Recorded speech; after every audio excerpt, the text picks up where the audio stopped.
Hello. Hello, Mr. John Ward.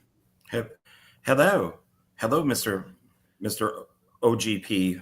That would be the king of wishful drinking to you, sir. Oh, okay. I'm King of not. wishful drinking. I can't say OGP. You can, but I mean, I prefer the king. So, Is it passe? yeah, sure. It It is Horror Movie Monday, sir. How are you doing? How was your weekend? was good, but apparently we have a lot of energy. Yeah, no, we How's gotta get it going now. going? How's it hanging? I am trying to I'm trying to really get going here because I've been feeling a little under the weather today. I think I'm just wiped out from Vegas, then immediately home the next day in LA, and then after that Texas. And I'm just wiped out. I think that's what it is. So we got to pump it up. We got to build up the energy. I've came equipped with two brand new Diet Coke, ice cold Diet Cokes here. So I've got my caffeine, and then I've got my backup bottle of water. So I'm ready to rock and roll. Do you have a beverage of choice this evening, sir? I do have my coffee, but it's a Halloween coffee, so it's like that pumpkin coffee, Okay, and nice. I too have a backup bottle of water. Nice, So nice. Well, happy horror Monday, horror movie Monday to you. We got some fun stuff to talk about tonight, everybody. We're going to do a cool thing that was John's idea. We're going to be doing now through Halloween. So join us for that, shall you?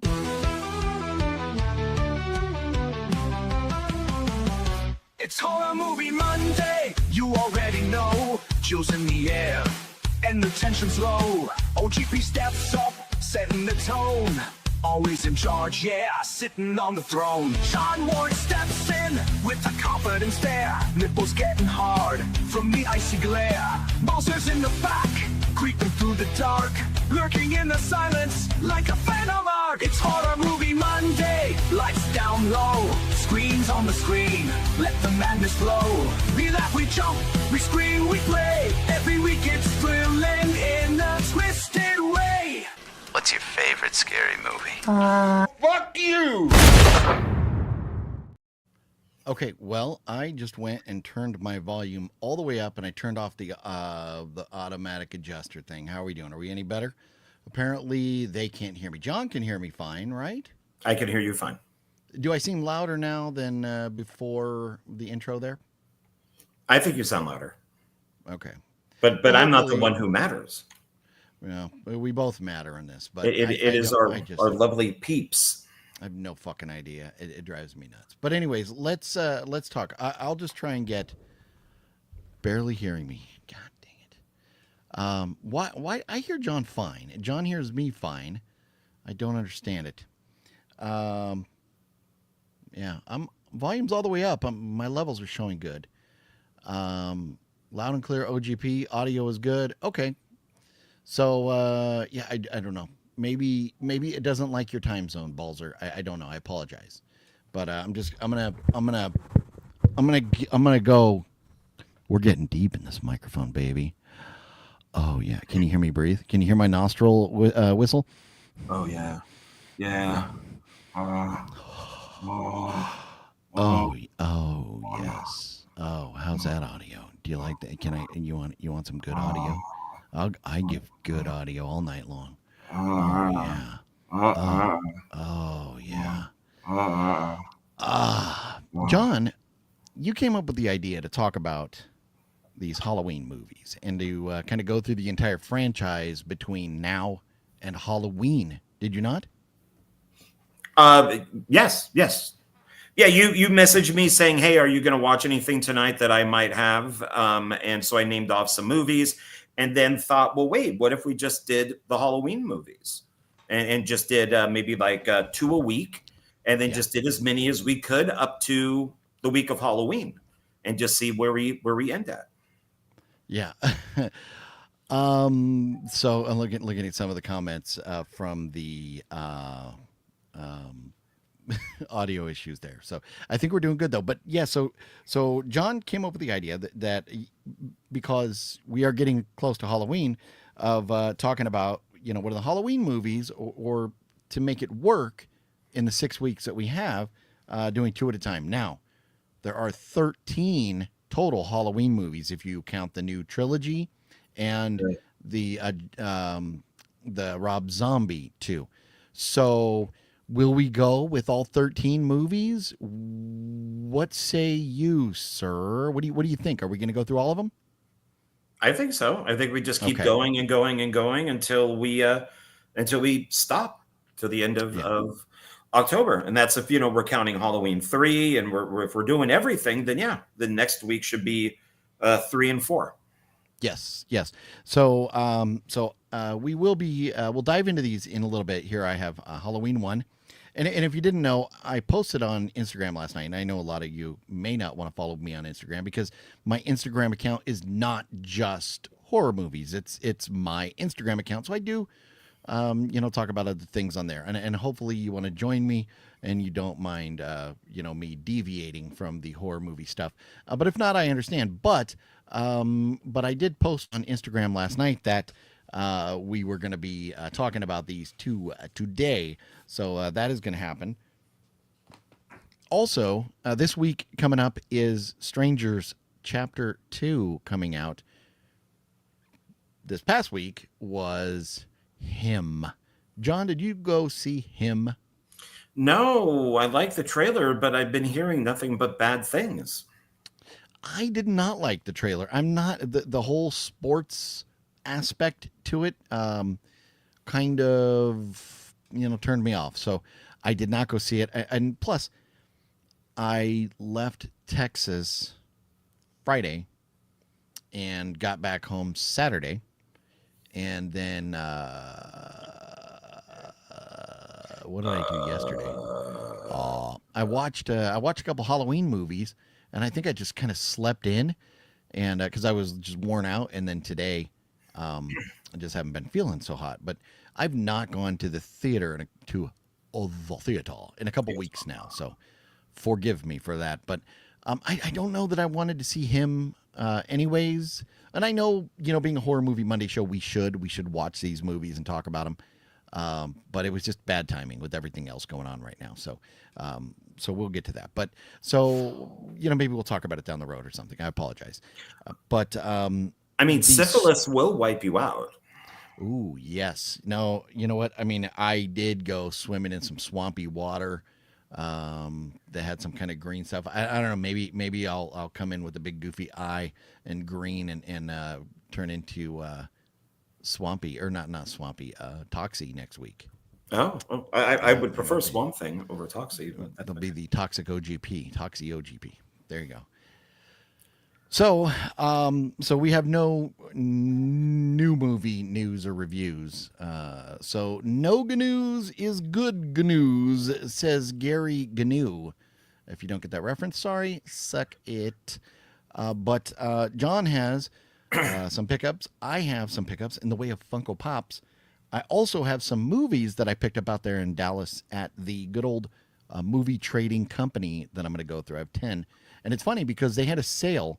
If you bought 10 items, you got $10 off. I didn't even realize that, and I wasn't even counting. But I bought 10 items and got $10 off. So that worked out great. So we'll be going into pickups.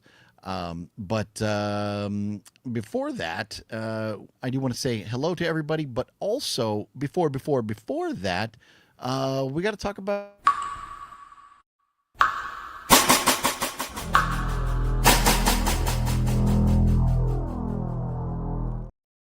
Horror headlines. Oh, yeah. Weapons director Zach Kreger is saying the prequel talks are real. It's a real thing that we may very well get a prequel to Weapons, and pretty excited about that. What say you, John? No, we do. I know you and I differ on this, but I don't need to know. No, I wouldn't mind a sequel. That'd be fine. But if they're just going to ruin it, and I don't want to spoiler alert as to why that really couldn't happen, but a prequel as to learn more about our bad guy, for lack of a better term there. Don't you want to learn more about that person and why they tick the way they tick? Not really. No. Oh, okay. No. Well, I'm fine not knowing. we may just shove it down your throat anyways. Rennie Harlan has a shark thriller, Deepwater Floats. Oh no, here we go. So Rennie Harlan, shark thriller, Deepwater. Deepwater is the title. They were being funny with their words, but floats to a 2026 theatrical release date. So Rennie being busy with Strangers and Strangers Chapter 2. I'm telling you, I'm not very excited for Strangers Chapter 2. John, have you looked at the trailer for it recently? No, I didn't like the first one, even though I own it. I just don't care. No. Yeah. You know what? The trailer looks okay, but being that I sat through that panel there at San Diego Comic-Con and was not impressed with what was going on, I think it's going to be bad. I think it's going to be a disappointment, just like Strangers Chapter 1.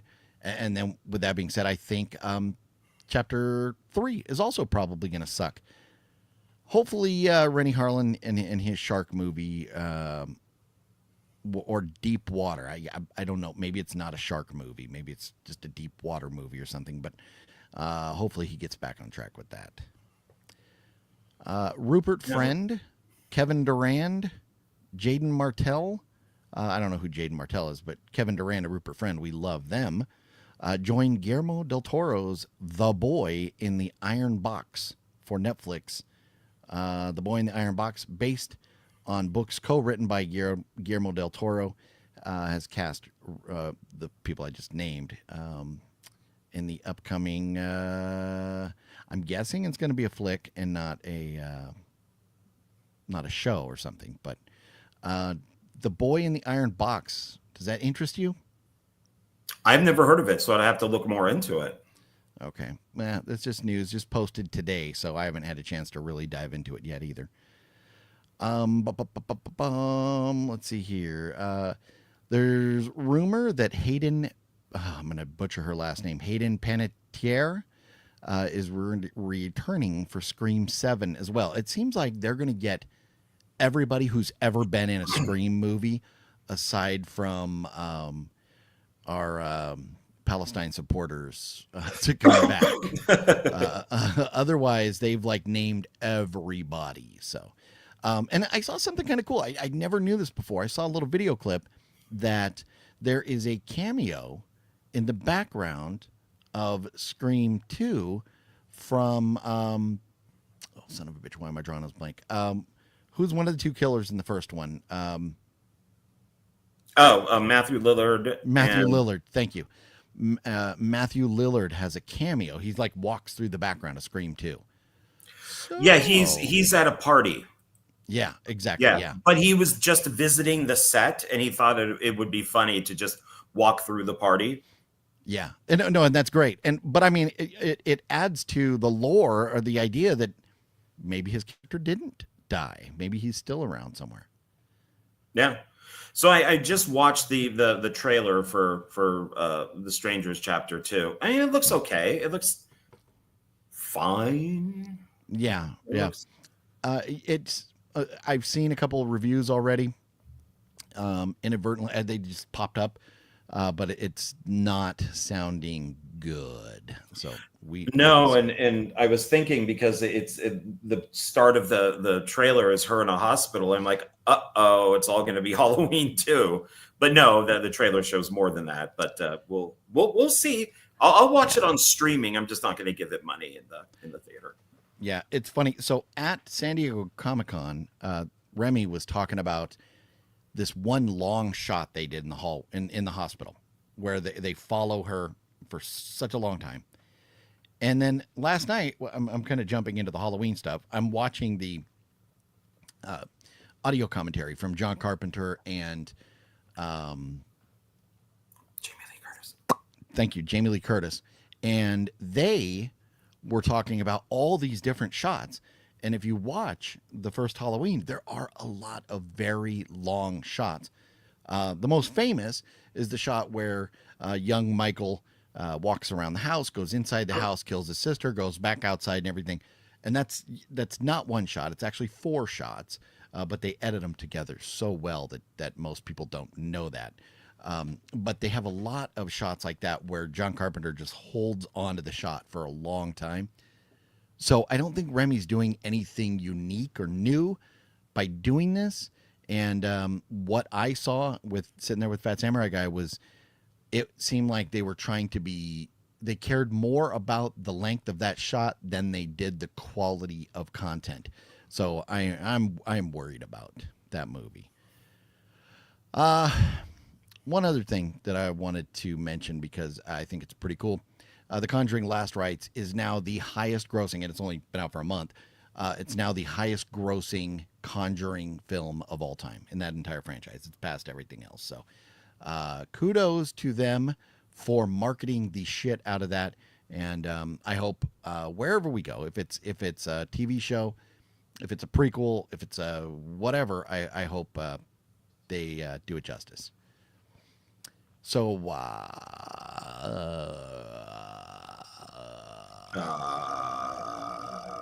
oh yeah, baby. I just thought I'd throw that up there. You want to see that again? You want to take? Oh, that is look, awesome. Look at that package. Getting all hot and bothered right there. But yeah. Good thing you can't see my hands. Ooh. So I think it's about time. We'll say hello to everybody, and then we'll just dive into our pickups. And then, or should we go pickups first, or should we go into the Halloween movies first? How about do Funkos first, then say hello to everybody, and then we could go into pickups and then do Halloween. Well, I want to say hello to everybody first. Let's say hello. Then why ask? No. That wasn't the option. It was pickups. Oh God, or Halloween. I look like Rob Reiner. Mm. You kind of do. It was pickups or Halloween first, not like first. But anyways, here we go. Let's. Gail is here. Hello, everybody. Hope we have a great horror movie Monday. Hope you do too. Gail, you had mentioned about a package, and it did not show up today. But it showed yesterday. It was saying that it was going to come today, but it did not. So hopefully it shows up tomorrow. But Gail just received his Night of the Living Dead 1994K. Very nice. Very jealous. When I was at the movie trading company out there in Texas, I looked to see if they have it, but I don't think it was out in stores yet. Gail, where did you find it? I have looked everywhere, and I cannot find this for purchase anywhere. Yeah, you might have got it. Who's distributing it? It's not. Is it Severin or Vinegar or Arrow? Shout. He might have got it straight through their website or Amazon or something. Let's see. Deadpool says, honestly, I have no interest in the Stranger series. Happy Horror Monday. OGP, it is vamp time. Deadpool fanatic. You know what? I think you're right. I do believe it's vamp time. It is definitely vamp time. Let's get this party started. Jonathan, what's going on, Jonathan? How you doing? James is in the house. What up? Michael Myers must be filming a new Austin Powers movie. That's probably what he's doing. Yes.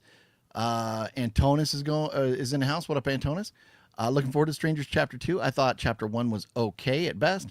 I'm not a hater of it like most people, but I'm certainly not a lover of it either. And that's fair. That is very fair.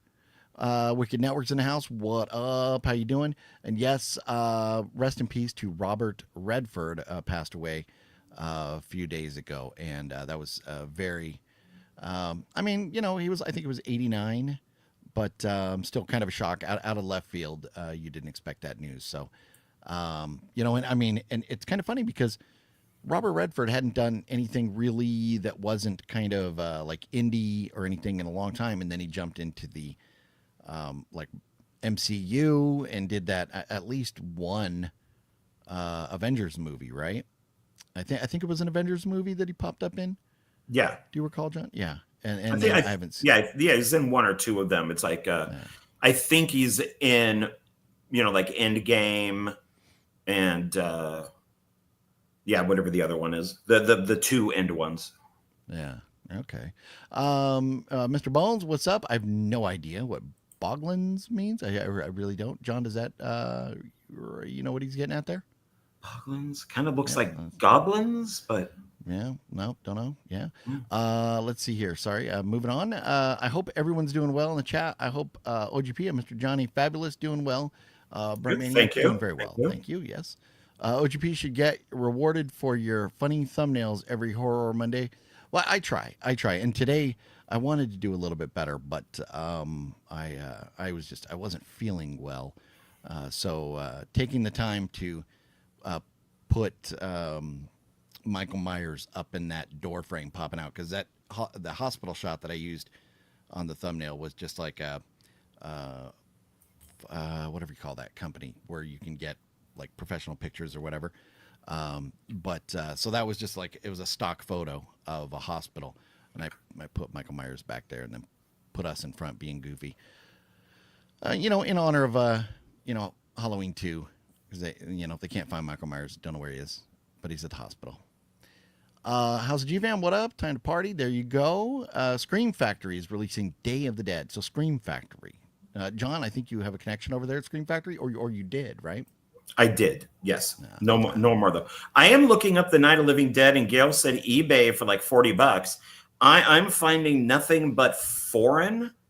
$100, $200, $133. Yeah, it's probably because people bought them already, and they're trying to. What do you call But that? most of this is foreign. Okay. It's a it's the goes- limited edition 4K, but it's like United Kingdom. I'm not finding this thing anywhere. We'll just go straight So- to Shout Factory. I think it says it's Sony Entertainment. Let's see.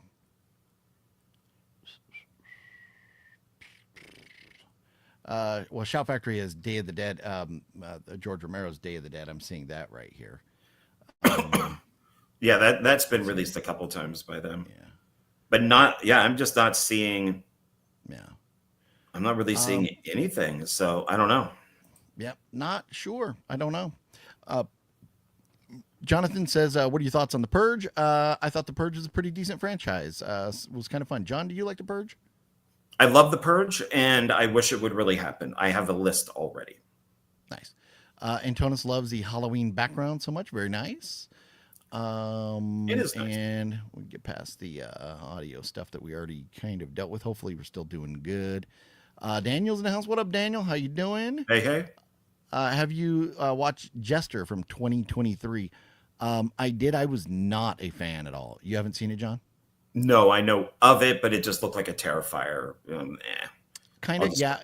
And I just, right off the bat, you knew it was going to be lower budget. It just wasn't. Just not put together very well. I just wasn't a fan. I know there's a sequel coming out, but I don't know if I care. It was on my list of movies to buy, and then I watched it, and then it fell off of my list of movies to buy. So that's where I'm at with that. Black Phone 2 is going to be the new Nightmare on Elm Street. We'll see. James, Black Phone 2 looks good. The first Black Phone was great, and very excited for Black Phone 2. John, now, have you seen Black Phone? Yes. And is this a question I ask you like 52 times? Yes. Okay, you're welcome. But I know I kind of ragged on you about it. Like, dude, you've asked me this like 5 times. I know I've seen that film at least 3 times, and I can't remember one thing from it. So I know I watched it twice. I'm pretty sure, because when I was watching it the 3rd time, because we were talking about it on here, I'm like, I know I've seen this. Yeah. So I think I've seen it at least 2 or 3 times, but I just don't remember. Now, have you seen, there's a movie, is it like the summer of 84 or the summer of 85, something like that? Have you seen that movie? Oh, Where, is that the Stranger Things kid?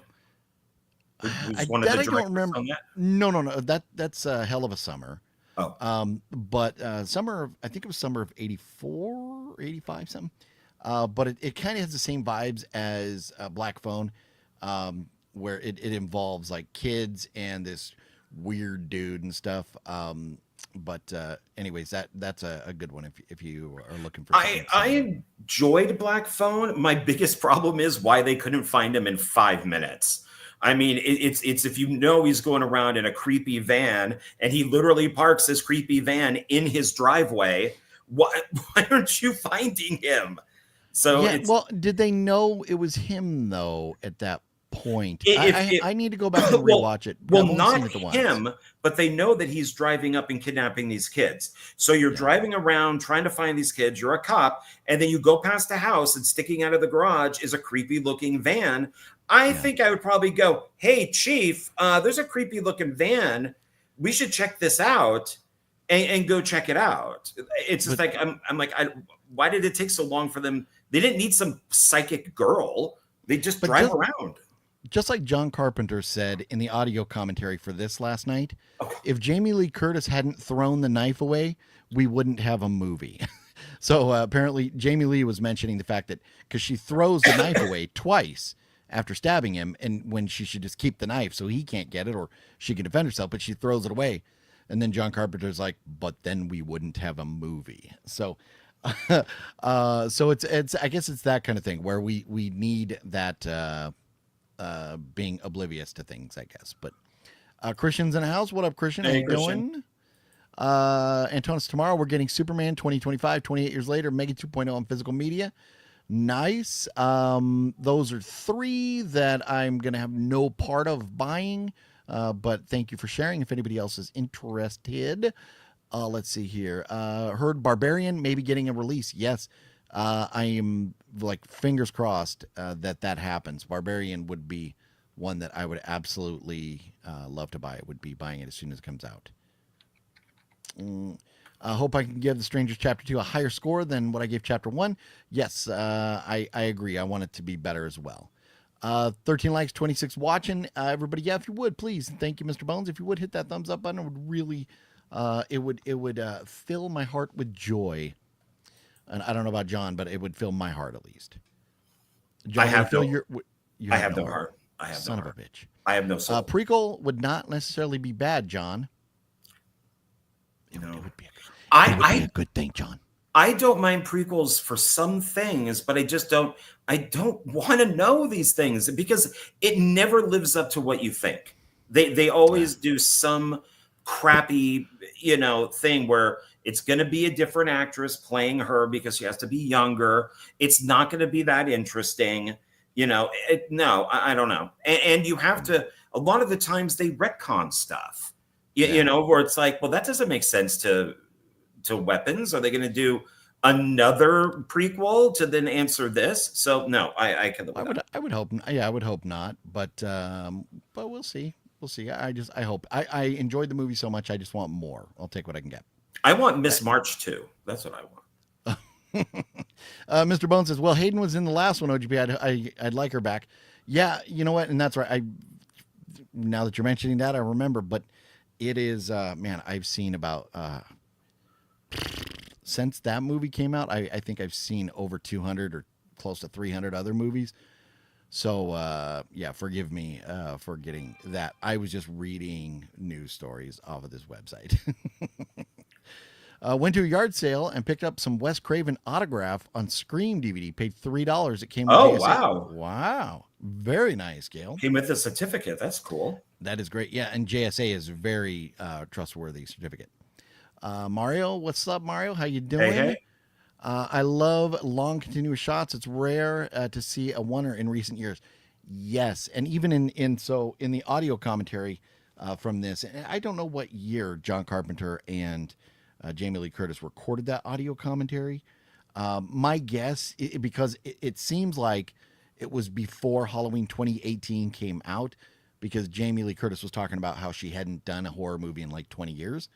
So I think it had to have been before that. But they were talking about how in modern horror movies, you don't see those long shots. I know John's a fan of the long shots, right? You like I love long takes. Yeah, I love it. I mean, I don't know if it started there, but everybody wants to try to do the opening scene for Touch of Evil, the Orson Welles movie. That at the time was the longest tracking shot. Yeah. Yeah. Well, and we'll dive into the Halloween stuff in a minute, but I had a great time listening to them talking about the shots and stuff. Halloween, Gail saw Halloween went and saw it. So I'm guessing in theaters, huh? In 78. Yeah. I was a little young for me, but John, did you see Halloween in theaters, or were you still too young for that? I saw Halloween 2 in the theater. Okay. I watched, I think, Halloween on VHS when it came out. Nice. DG's looking forward to next month. Theater nearby that I watched The Thing a week ago will also be showing Scream, From Dusk Till Dawn, Army of Darkness, Silver Bullet, Prince of Darkness. Nice, DG. Those Those are some great good ones. movies, Yeah. especially to watch in a theater, especially if you're watching, in one of those like small kind of cozy theaters. Like man, I'm drawing a blank. The one that Quentin Tarantino owns over in Hollywood, where it's like that small, old school looking theater. Well, yeah, you go in and then you set a fire to one of the seats, so you can kind of keep your hands warm and toasty. Yes. Roast some marshmallows while you're watching the movie. Nice. That's the Okay. best way to do it in the theater. So Gail got on eBay for $39. So and I think that's the going rate for it. But we shall see. We shall see. Redford was in Winter Soldier. Thank you, Christian, and thank you, Mr. Fungi. And he had a cameo in Endgame. Okay. Did not. Okay. Yeah. You don't. I don't remember which ones. No, I just don't know which ones I have seen. I've seen some of them, but or Mr. Fungi. Is it Fungi? I apologize. I think I've had this conversation before. I got the Spinal Tap on 4K from Criterion. Got the new Spinal Tap book, which is signed by Rob Reiner. Oh, very nice. And I just ordered Spinal Tap 2 soundtrack on CD. Wow, that is you are a diehard Spinal Tap fan, Greg. So, Greg, if you're this big of a Spinal Tap fan, do you have Lenny and Squiggy present Lenny and the Squigtones? That is the origin of Spinal Tap. So if you don't have it, I think it's on eBay. It's one of the best live albums I've ever heard. It's Lenny and Squiggy from Laverne and Shirley. So that was the genesis of Spinal Tap. Nice. Oh, it looks like Gail says Amazon already sold out, which is kind of not surprising because everybody wanted that once it got announced. I have a bootleg work print of it. But Nice. yeah, I would love to have like a good clean copy of that. Yeah, I need to get a good 4K. I'll find one somewhere someday. Masashi just got a region free 4K. Decent. Nice. IETV, what's up? How you doing? Have you been to the theater in Rialto? It's nice. No, you know what? I have not, and I know like around Southern California, there are a few of those kind of quaint theaters that I have not been to many of them. Rialto's not too far from here. I'll have to maybe look up their schedule and see what they got playing over there. But good to know. And my thing is, especially with the newer movies, having my pass, I really just kind of stick to the Regals. Unfortunately, I know that's not a lot of fun, but that's the way it is. HC, can you sign my copy of Unsane? Well, HC, if you and I was looking, I saw him in Zia when John and I were there. They're asking like $9 for Unsane.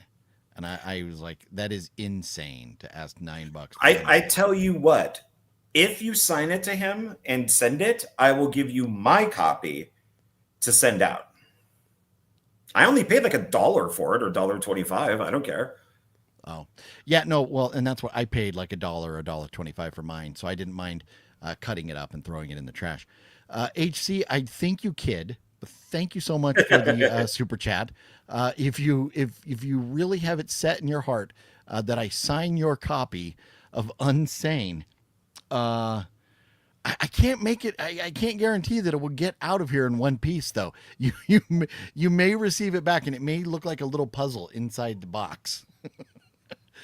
No, I kid. If you sent me a movie to sign, I would very reluctantly sign it, but I would do it. I would do it for you. Oh, it's his copy of it. Okay, I thought he meant. Yeah. Okay. Yeah. Oh yeah, send it to him. Have him sign it. That'd be funny. Oh man, noise. Noise. Burmania. It is very noise when somebody says that's noise. And I Noise. think we had that conversation last week, and I still, I have yet to upload. There's a couple different clips that we want to get uploaded into our little bank of clips, but Norse has not made it yet. OGP, I ordered an animatronic from Spirit Halloween online on Saturday. What did you get? Which character did you get? That's cool. I want Spirit Halloween has from the movie, not the original doll that John noticed in a particular movie we're going to be talking about here soon. The original Annabelle doll, but the one from the movie they have at Spirit Halloween, but it's like $100. So I'm just Yeah, going to pull the trigger on that. I went over to Joe Lujan's house the other day, and because he was having a private screening of a film that I was in, and he goes, "Look what I got!" And he got 2 of the life-size Chuckies in the boxes. Oh, nice. And I'm like, dude, those are like $500 each. And he goes, no, they have them at Spirit. They got them for like $80. Wow. So I might be taking a trip over there on next payday. They're also on the website, but they're like $10 more. Okay. Yeah, and that's I'll tell you, if that's the case, you can get it for less than $100. Everybody, what happened there? What was that? Where, wow. Where did that come from? I apologize. I hadn't even had a sip of Diet Coke in quite a while. Burning down the house. But so many people will be very upset. There was the demons coming out of me. I do believe that I probably got some demons that I need to oh, you got a lot of them, man. You got a lot of them.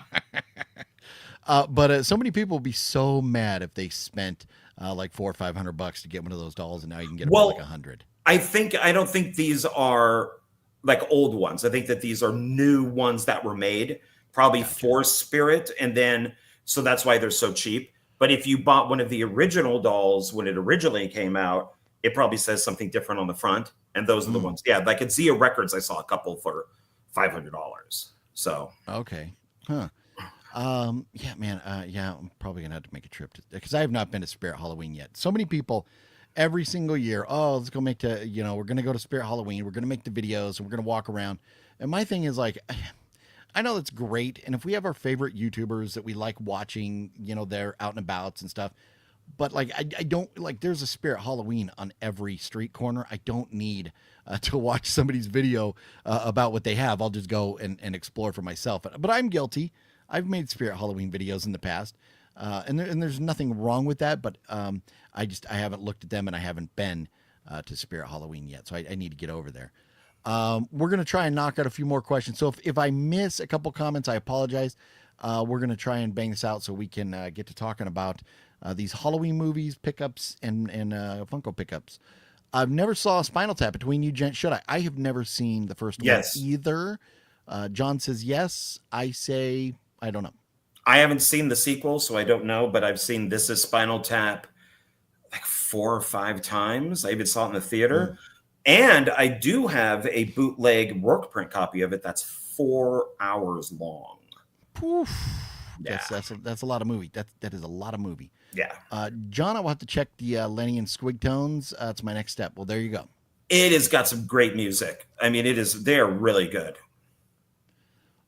Fear of the Black Hat is a hip-hop parody of Spinal Tap, written by the same guy who wrote Tales from the Hood, Rusty Cundiff. DG, I've never even heard of that. But yeah, I don't like sports movies and music movies are not my cup of tea. But John gave you a little ooh, so I think John, have you seen it, or it's piqued your curiosity? I've seen Fear of the Black Hat, but it was years and years and years ago. So, and I have seen Tales from the Hood. I haven't seen the second one. Yeah, I sent you a clip last week. You never looked at it. I guess I'm banned. Mr. Bones, you are not banned. I did not realize you sent me a clip. Accept my apologies. But due to audio issues and trying to just maintain through these videos here, I'm not. Let's see. Oh, so Balzer sent something. And Mr. Bones, where you at? Where are you at? Oh, there you are. Yeah, no, I haven't. Accept my apologies, Mr. Bones. I haven't even opened it up. I've been avoiding a lot of Instagram stuff as much as possible because I get into it and I get pretty pissed off about things that are going on in the world today, and I try not to. So I haven't looked that deep, and so many people were messaging me. It bumped you way back, Mr. Bones. I apologize. I'll get to it though. Hopefully we get some of these clips up for next week. Blackbeard, what's up, Blackbeard? Anyway, you turn your mic volume to max. It is all the way at max. I'm on my mic volume. Well, I had a little bit to go right there, but no, I know everybody's saying I'm low. I don't know. I'm currently blowing my eardrums out, which I'm going to turn my headset down. And John hears me, so I don't know what's going on. Can you sign my copy of House of Pain? Yeah, no. Nope, that's a hard no. I ordered Trick or Treat Sam animatronic. Nice. That's a good one. Stefan says the Spirit ones aren't the $500 ones. Those are the Trick or Treat studios. Okay, so these are not Trick or Treat studios. They're just Chucky's. Okay. So yeah, the Trick or Treat studio ones, those are pretty cool. My guess is maybe the Spirit Halloweens may not be as detailed. So, but John, you'll have to let us know if you make it over there. Gold Movie, what's up? Them lead signs are the first cool thing Spirit has had in a long time. Oh, nice. Okay, so maybe I do need to get over there. I love like the gothic and kind of really, really dark horror kind of stuff, for decorations and that type of stuff. Sounds like something I'd be into. Thanks for the tip, Gold Movie. F6 Scott, what up? I want an OGP autograph on a Fast and Furious movie. Not bad. Now, you guys know me too well, don't you? The Witches movie, Any Good 1990, starring Angelica Houston. Man, I don't know if I've. It's okay. Man, okay. Yeah, I would have to go back and see. Let's see here. Okay. My volume is at max, so I'm good. Guess others need to do that. Yeah, and I was gonna just do the video on my laptop like I did last week to hopefully avoid some of the audio issues, but I wasn't feeling good enough to go through the process of like setting it up and all, like. So people should check that. Like I have my my headphones in my speaker, so I could turn the volume up and down. So if anybody's doing that, check your volume. Maybe it's really down. Yeah. Well, my guess is. I think a lot of them watch a lot of YouTube or other videos and stuff. So I think, if they're having to adjust their volume, then it's probably something going on between me and StreamYard and YouTube. And I just don't know. So, but I apologize. Any good Thanksgiving horror movies? We're going to talk about that after Halloween. We'll definitely go into Thanksgiving movies. But let's get past Halloween first. So, look at this. Terry from New Zealand coming through with the super chat there. Terry, thank you so very much. Terry is an absolute legend. Oh, and I should say another thank you to Jeff, who I don't recall if I said thank you to Jeff last week or not, but Jeff, I think I did. But Jeff sent a PayPal $10 channel support donation last week. So thank you for that. And Terry, thank you so much. And HC, again, thank you all for the support.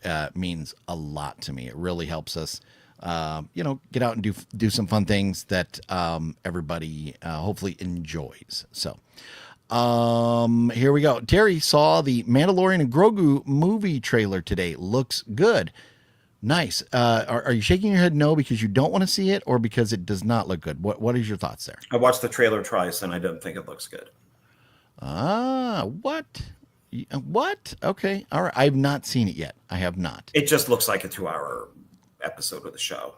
Wow. Brent Mania coming through with the $4 super sticker. Well, thank you so much, Brent Mania. You absolutely rock. Everybody, look at all these badass legends coming through tonight. I really appreciate it. Thank you so much, Brent Mania. You all rock. Every single one of you supporting the channel. We appreciate it. Even the ones that can't, if you can't afford to support the channel and everything, we don't hold that against you. We love you just the same. All we ask is for a simple little thumbs up and subscribe and hit the button, fill it in so you get the notifications. But here we go. John, you had mentioned you wanted to talk Funkos first. You wanted to go into Funkos first. So is that what we're going to do? Are we going to talk Funko Pops now? Sure. Are we going to talk pickup? Well, wait a minute, John. Hold on, John. I have a serious Blu-ray addiction. You gotta be quicker than that. I'm serious. I'm actually so you're gonna catch them all. What's in the box? No, Now that's an addiction, man. I never said that. I never knew you were a pickup man. We're right now at the Blockbuster Video Store. John, I never knew you were a pickup man. Are you a pickup man, John? I guess you could say I am. Are you? I'm a pickup they them. Oh, I kid. I did not use the proper pronouns. I apologize. No, yeah, there you go. I'm a pickup king, the king of wishful pickups. So you were very excited about it. Do you want to go first with your first Funko Pop? Ooh, I teased one. Do you want to go first? You want to show yours first? Sure. Why don't you go first? So next month, Donald and I, for film discussion, are going to be looking at the 3 Nosferatu movies. So the original silent one, the 70s one with Klaus Kinski, and then the newest one that just came out. I will be delving more into it, like watching Shadow of the Vampire and all that type of stuff. So I'll be doing a lot more. But while I was looking for the best version of the original Nosferatu, I did find a Funko Pop of Nosferatu. Oh, look at that. That's nice. That is nice. Yeah, Count Orlok. So He does not have a mustache. no, because this is the German one where they were going to get sued. So they had to make it look different. That's why they can't call it Dracula. Don't want to get sued. So Getting sued sucks. Yeah. But that's mine. I like this a lot. There is a Chase version, like the rare version of it, where he has on like that kind of big furry Russian hat that you see in the snow. He has that, but it's a little pricey. But I'm happy with this one. I don't need the Chase one. So yeah. And I got another figure too that looks like it's from, but it's not, like the McFarlane toy line of Nosferatu. But you'll have to watch my video to see that one. There you go. Yep. Everybody, if you're watching, make sure you subscribe to Mr. John Ward, Dark Park Films right there. Thank you. Speaking of the black phone, I got the grabber here. And this was, John and I were walking through Zia, and I was looking for movies, and I went, oh, shit, because I just happened to stumble across this, and I do not own this. I don't really collect Funkos unless I'm going to get them autographed, but I do have a good collection of horror movie Funkos. I like to have one from each franchise that I love, and I saw the black phone sitting there, and definitely had to pick this up. So there is another one. There's the one with the top hat there, which is funny because it's like both him as opposed to having any of the kids, but that's okay. But this is good enough for me. I don't need to own the other ones. This is cool. The mask, very recognizable Funko there. So there it is. Very happy to pick that up. Although I had to put back a movie so I could afford this. Always next time. Yep. So as you guys know, I've been watching the Arrowverse, and so watching a lot of DC comic book stuff. And I found this because I really wish this would have been its own movie, which is the Batman v Superman, that whole nightmare sequence that they have, which is taken from a few different comic books and a few of the different animated movies.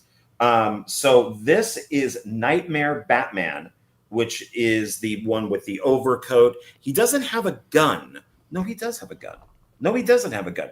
He should have a rifle, but he doesn't. So, but that's Nightmare Batman from the Nightmare sequence from Batman v Superman. Nice. And I absolutely love the sequence.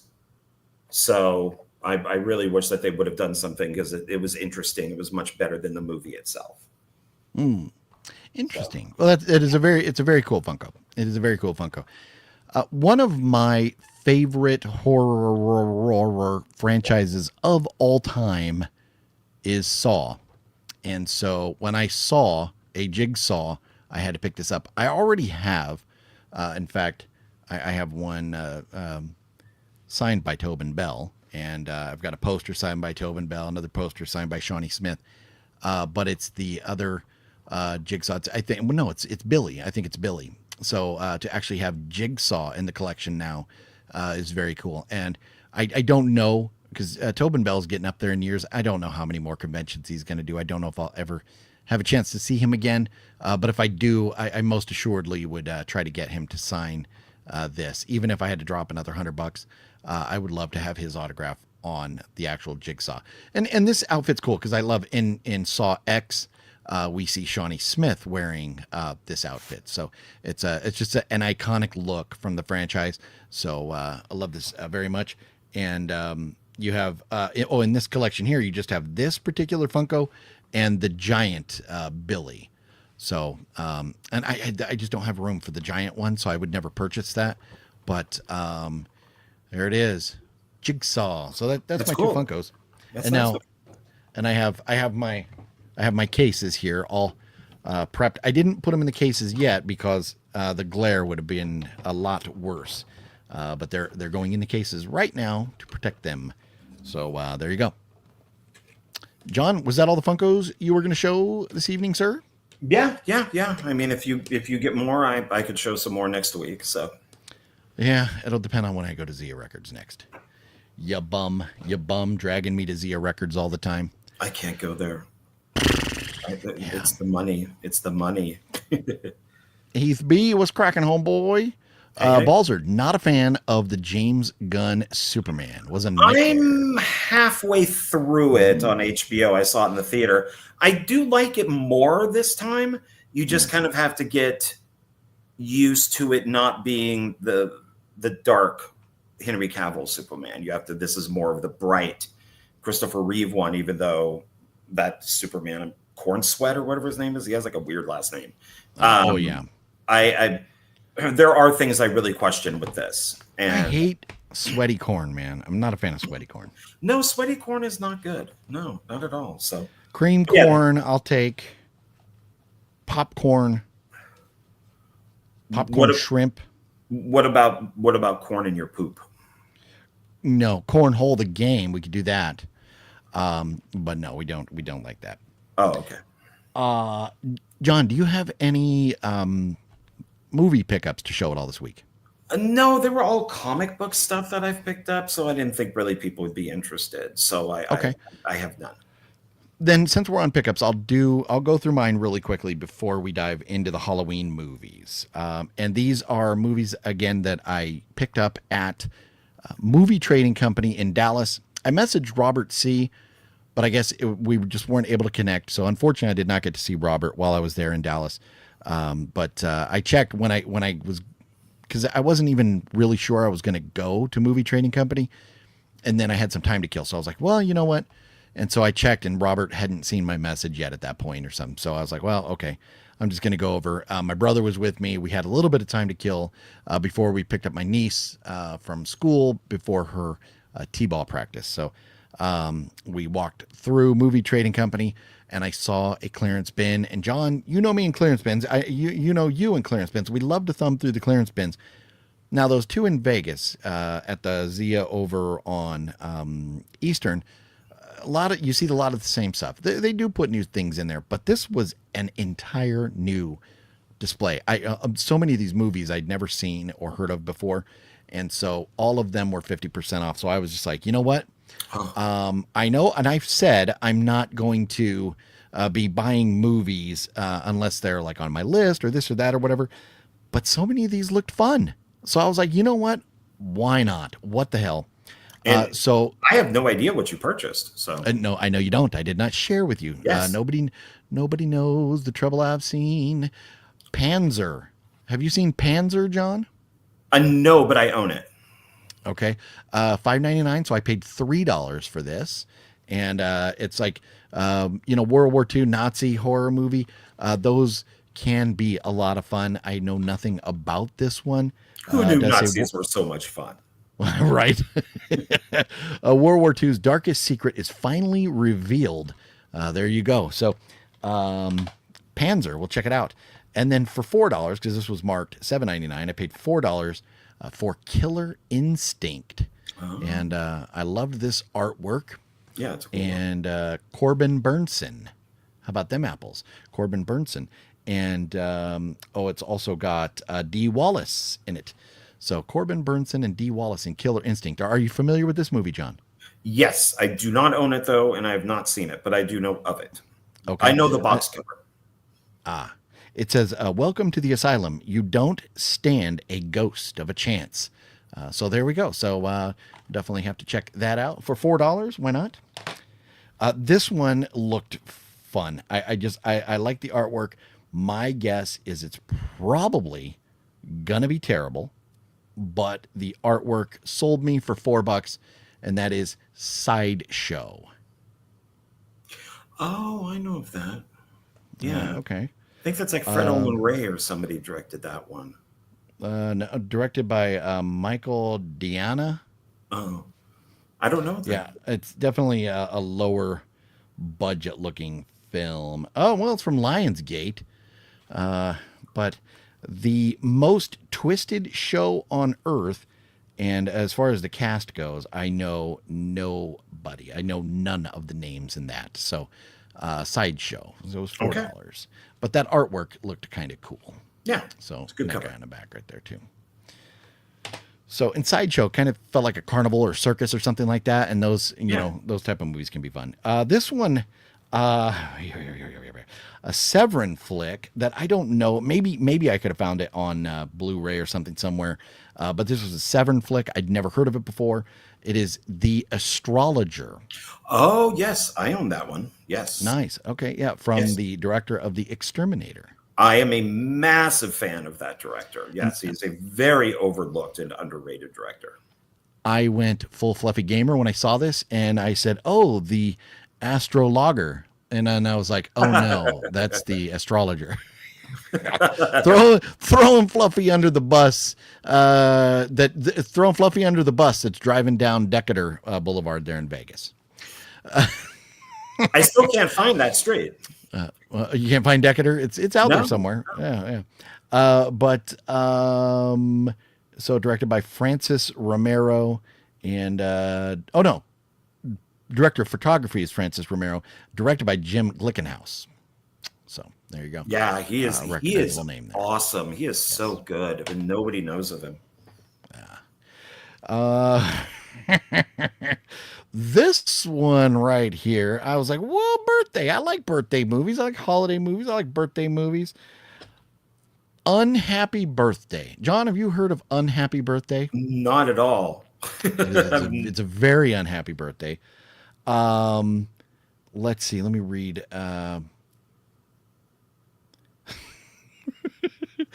British TV hunk David Paisley co-stars in this sexy, creepy tale of a young man and his secret gay lover who conspire to surprise their friend Sadie on her birthday.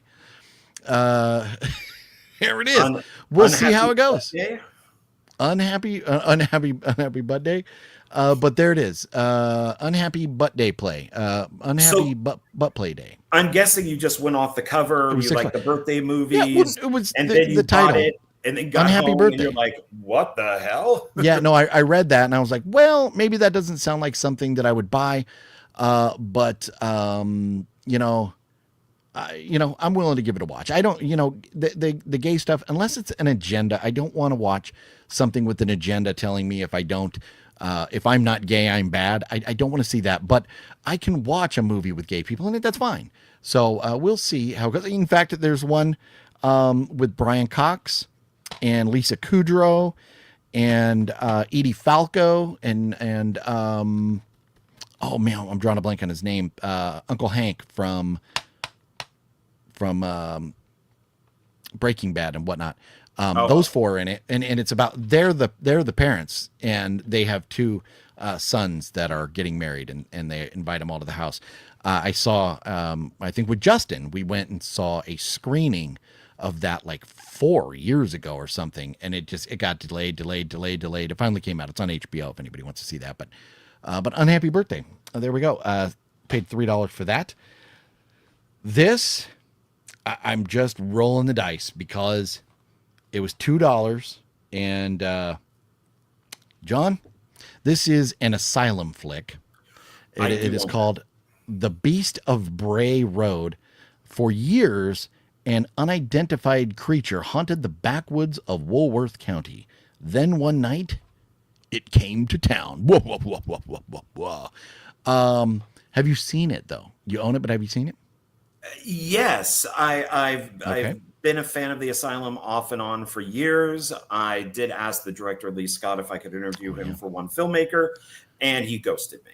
That's right. I do remember, and the name when I saw Lee Scott on here, I did remember that you had been talking to him and stuff. But what are your thoughts on this? Did you I enjoy liked it? it. The beast, the werewolf, doesn't look bad. For the Asylum. It's early Asylum, yeah. so it's not. It doesn't look too bad. I thought it was all right. I enjoyed it.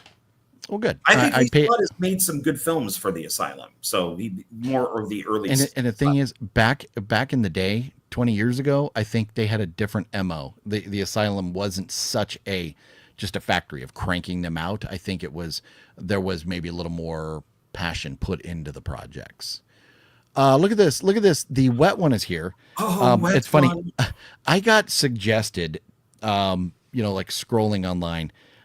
There is a YouTuber / Twitter / Instagram person, and her handle is she's the Moist Queen. Nice. I was like, dude, this is Wet Movie One's woman right here. The Moist Wet. Imagine Wet Movie One and the Moist Queen. Could you imagine? That would be awesome. It would. Did you know Fluffy? Did you know I found Fluffy replacement for my videos? Help is in. Did you all know I found Fluffy replacement for my videos? Oh, help is in my new one. Oh. He found a replacement for Fluffy in his videos, is what he's saying. No, and I saw you were hanging out with somebody who I'm not familiar with, but looked like you guys are having a good time, like out shopping and whatnot. So, and making some good jokes with each other, like some good mom jokes and stuff. Yeah. So, I saw that. Yeah. Beast of Blair Road is good, says Gail. Very nice. Cool. Good to know, Gail. Yeah. Gonna get wet. Gonna get wet. Gonna get wet. Gonna get wet. Gonna drink wet one soda. This may be the last one in existence because I know Wet One. Did you keep any of these? Or were you no getting way. rid of them all? Oh no! Oh no! Oh no! But he was I think was tossing them out because they were old and he was worried about them exploding. How do you like them apples? I will buy that from you if you ever want to get rid of it. That's not for sale right there. I will is put not for that sale. right next to This my is- Tom Cruise picture with me. It stays right up here on the shelf by my by the bottle of the Wet Movie blue bubblegum beverage there. Oh, and OGP and John at the con I was at yesterday, I met a really cool guy that made a movie called Meat. I might actually know. No, who you that did not. is. You did not. Well, did you see him there, Wet One? There was a guy who was going to do a sequel to one of the Meat Hook Massacre films. He had a falling out with you know who, of course, and so he went, "Oh fuck it, I'm just going to make my own movie and just call it Meat Hook."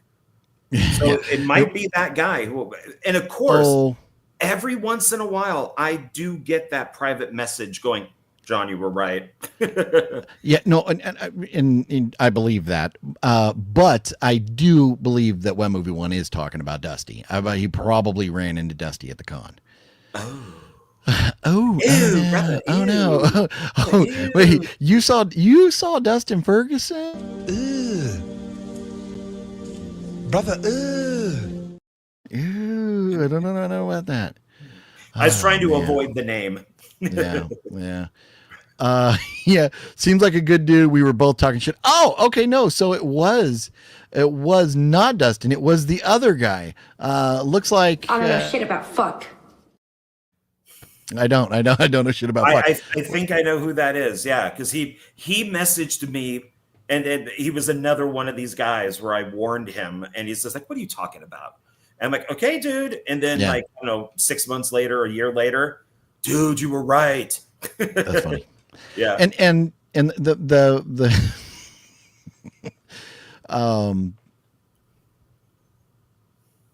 no, I'm not going to do it. I'm not going to go there. But no, it's cool. Looking forward to your video from that. But I know what one had Had to get out the Halloween Horror Nights video. So I think you got that out today, right? Oh, you talked about John's Meat Hook movie there. So there you go. That's cool. Oh, small world, man. It is very Still small world. considered to be the best one. So Yeah. The Wet Velvet and the Moist Queen would be great for YouTube. 100%. That would be an OnlyFans mega page right there. If we had the moist and wet together, oh man, we'd all be getting moist and wet, hot and bothered, moist and wet. I would wet. not want to be in that room. Oh, It'd it'd be be stanky. Florida. It would be stanky. It'd be real stanky. Hey, I want to ask you guys, you watch Night of the Demons? I hate that girl scream in the movie. Oh, you know what? There's a lot of movies that the girls, when they scream, they have a certain pitch or something like, not Danielle Harris, but the other one in Rob Zombie's Halloween 2. What's her name? Not Danielle, but the blonde one.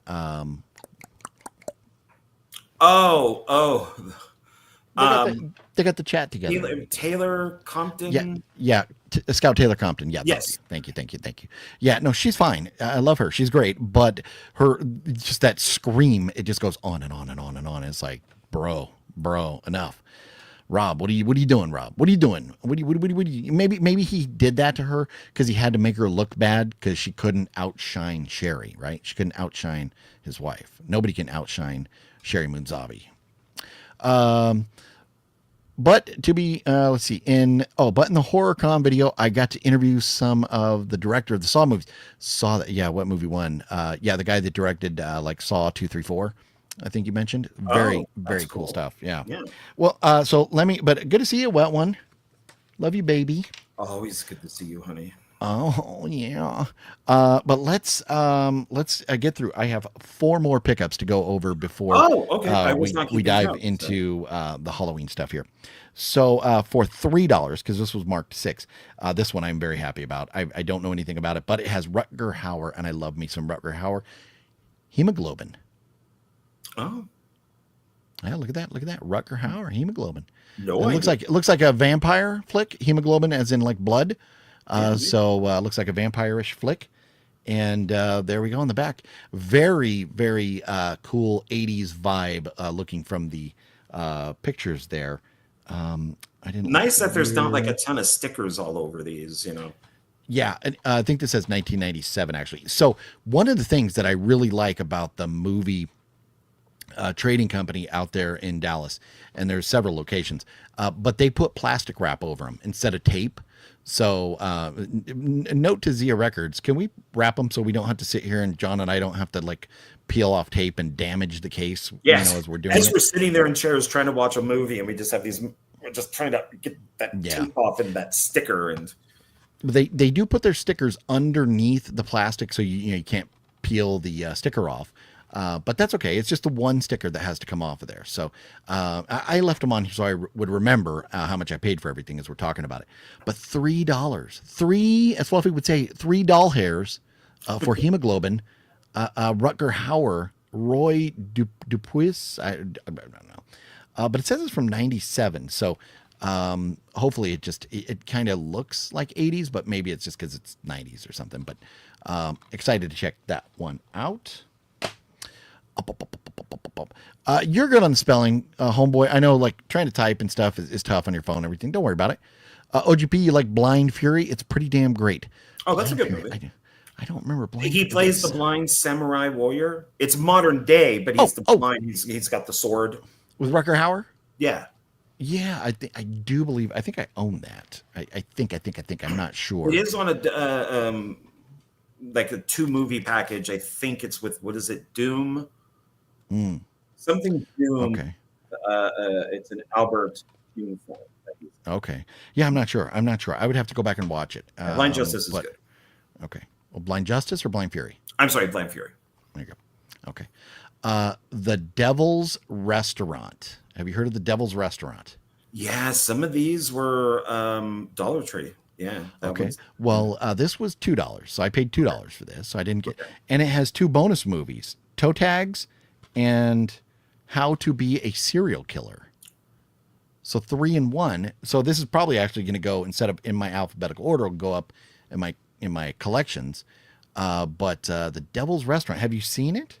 No, I do own it, but I haven't seen it. Okay. It's an Echo Bridge. So a lot of times these aren't the greatest movies. But I did like the artwork, the blood and the knives, and like he's got like the meat hook or something going over there into the fryer and stuff. So I thought that looked kind of cool. And the fact I had 2 bonus movies for $2. I'll have to replace the case. It's a little wrinkly, but that's okay. This one was probably the one that I'm most excited about, just because of the art. Well, I mean, there's a couple of these that I'm pretty excited about, but I just absolutely really loved this artwork, and that is Bloody Murder. Oh yeah. There is a sequel, just to let you know, Bloody Murder 2. Oh, okay. Ready or Not, here he comes, and I don't think there's anybody in the cast that is really notable, but Tiffany Shepis, I think she's in the sequel. I don't think she's in the first one, but she gets a little naked in which okay. Yep. No, I don't see her name on here. But looked fun, and it was $4. Yeah. And then picked up Steel Trap, because it looked like Saw. Look at all the Saws. Yeah. It looked like a trap movie, like Saw. And only one can survive. And you know what we got to say about when only one can survive, right? There can be only one. There can be only one. That's very true. He is speaking a fact. And it's in a Blockbuster case. I like that. Oh yeah, only one can survive. But directed Louis Camara. I don't know. And none of the names in here are really notable. But anyways, Steel Trap. It looked fun on the artwork. It was $3. So the nice thing is, all of these movies, these 10 movies, came out to $39 minus the $10 sale. I paid $29 for those 10 movies, so it averaged $2.90 a piece. Nice. That's Norse. That's with the tax and everything. So out the door, $29. Sweet. So, hey, you got some good stuff there. Yeah. Yeah. It was all right. It was all right. I don't have an intro for us talking about these Halloween movies, but I feel like we got to do something.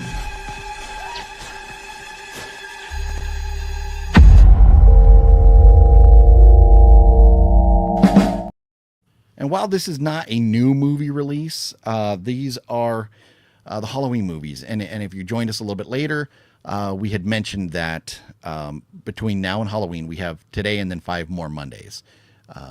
We're going to be reviewing 2. 1 week we'll have to do 3, but we're going to be doing 2 Halloween movies a week, talking about them. Maybe the one that we have to do 3. Maybe we'll do the trilogy that day, the new trilogy, and all in one day. We'll have to suffer through. I can't sit through well, kills. it was your call, buddy. It was you came up Yeah, with the but idea, I knew that and at I some gave point you it the would option. cut off, hopefully before. God, I hate kills, but I can't say too anything. bad, so sad, sir. Too bad, so sad. I liked Halloween Ends, so I can't say much about Halloween Okay, Kills. there you So go. Yeah, for real. tell me about it. So we're starting at the top here with John Carpenter's 1978 Halloween. And maybe before we dive into the movies themselves, let's show me what you got. Well, I originally Show me what you got. Show me what you got. Drop it like that. I only had on Blu-ray Halloween my 666. Dusty song. Oh, ew. Oh, Show me what you got. oh, that's right. Where he's got his sister dancing around in there. I love that video. I only had a Halloween 6 on. There's a fucking copy. All right, John's getting all violent over there. My Dollar Tree does sell DVDs. Gail's Dollar Tree has DVDs again. What? Has anybody else been to a Dollar Tree and seen DVDs recently? What did you have? Do you have a bug in your house there, John? Freaking cockroach. Oh no! Oh, no. Oh no! Oh no! You had a cockroach. Oh, this in does your have house? new Oh. audio commentary with writer director John Carpenter and Jamie Lee Curtis. Oh, nice, nice, nice. So like I said, I only did have you kill that? Did you kill that cockroach with that movie? I smashed it with my hand on it. Ooh, brother. Yeah, it's sitting right there. I'm making sure that it doesn't go anywhere because I'm gonna have to pick it up. Well, stomp on it. Trash. So, but no, Halloween 6 was the only one I owned on Blu-ray, and it was the theatrical version. So I said, "There's no way that's the only one I can own on Blu-ray." So I did pick this one up when it came out. So this is Nice. the 35th anniversary, and it does have like audio commentary and some featurettes on location. This looks great. My biggest problem with it is the sound. I can normally get good sound if I go up to like 24 or 26. This I had to go way in the 30s. Huh. And so that was very annoying. But it looked great. And then What company put that out? Anchor Bay. Okay, so that's probably on Anchor Bay more than the film itself. Oh yeah. No, it's definitely probably on the transfer. And I don't like that the disc is stuck in here because then you guys get your whole hand in there and Yeah. hopefully not tear it out. No, you just use your thumb and slide it out. You got John. You got to get the thumb action going. Come on, man. You have been disappointing ladies your entire fucking life, haven't you? Tell me about it. You got to get that thumb Oh, I action got it. going. Okay, there we go. Okay. All right. Okay. But what I normally watch is this one. It's the 25th anniversary. So this is also Anchor Bay. It's Divamax, but this is the one that I've normally watched on DVD. Nice. So it's 2 discs. So it's got a whole bunch of documentaries and stuff like that on it. So You have a hissing cockroach. We're getting. I have Jeff- a squishing cockroach. Oh, you have an infestation over there. Well, Sean's got a few more for you. Oh God! When I moved from the old apartment where I did have an infestation, I made sure to really seal all the boxes. So when I got here, I did not find any bugs at all. And but I think a tenant must have moved in and probably had cockroaches in the box, or it's the weather. I'm not You sure. brought some home or something. But yeah. all of a sudden, there's cockroaches everywhere, inside, outside the building. In my apartment, I found them in the office. You just completely gave away where you live, sir. Hopefully you're okay with that. It's okay. Come rent with me. Come rent with me. I need Yeah. shoes. But anyways, at your old place, the roaches weren't because of you. They were because of nasty neighbors and stuff. And that's part of the reason you wanted to get out. Yes, I won't give the name of the person, but yes, it came 2 apartments over and we were all infested because of one person. It's disgusting. Yeah. Well, I don't mean to brag. Actually, I do. I watched the 4K of the Halloween film. And then immediately I went afterward into the audio commentary with John Carpenter and Jamie Lee Curtis. It's phenomenal. They have a great time together, kind of ribbing each other and having some fun. It was a very fun audio commentary. I'm glad it was just the 2 of them. And then there was also audio commentary from Dean Cundy, the Tommy DP. Lee Wallace, and Nick Castle. So the 3 of them. Which might be fun to listen to, a little more maybe into the details and the specs and stuff. But this was a lot of fun with Jamie Lee Curtis and John Carpenter. So highly recommend, if anybody hasn't seen that audio commentary with them, I would definitely give it a watch. And I'm sure it's the same one you've got there, John. So 35 years from 78, 88, 98, 08. So that'd be 13. So 2013, that probably is around the time that this audio was. Yeah, the I commentary was recorded believe for this. Scream Factory they bought all of the like Anchor Bay versions and all that to put into that box set. So it's probably the same thing, but you may have more special features because I know Scream Factory likes to add their own stuff. This has squadouche for special features. It's then you probably it doesn't have like featurettes or anything like that. All this has is the movie, a chapter selection, or the different audio commentaries. That's really all that you've got here. So this is an all-new HD transfer supervised and approved by cinematographer Dean Cundy, who is now a world-famous DP. He also shot The Thing and many other movies.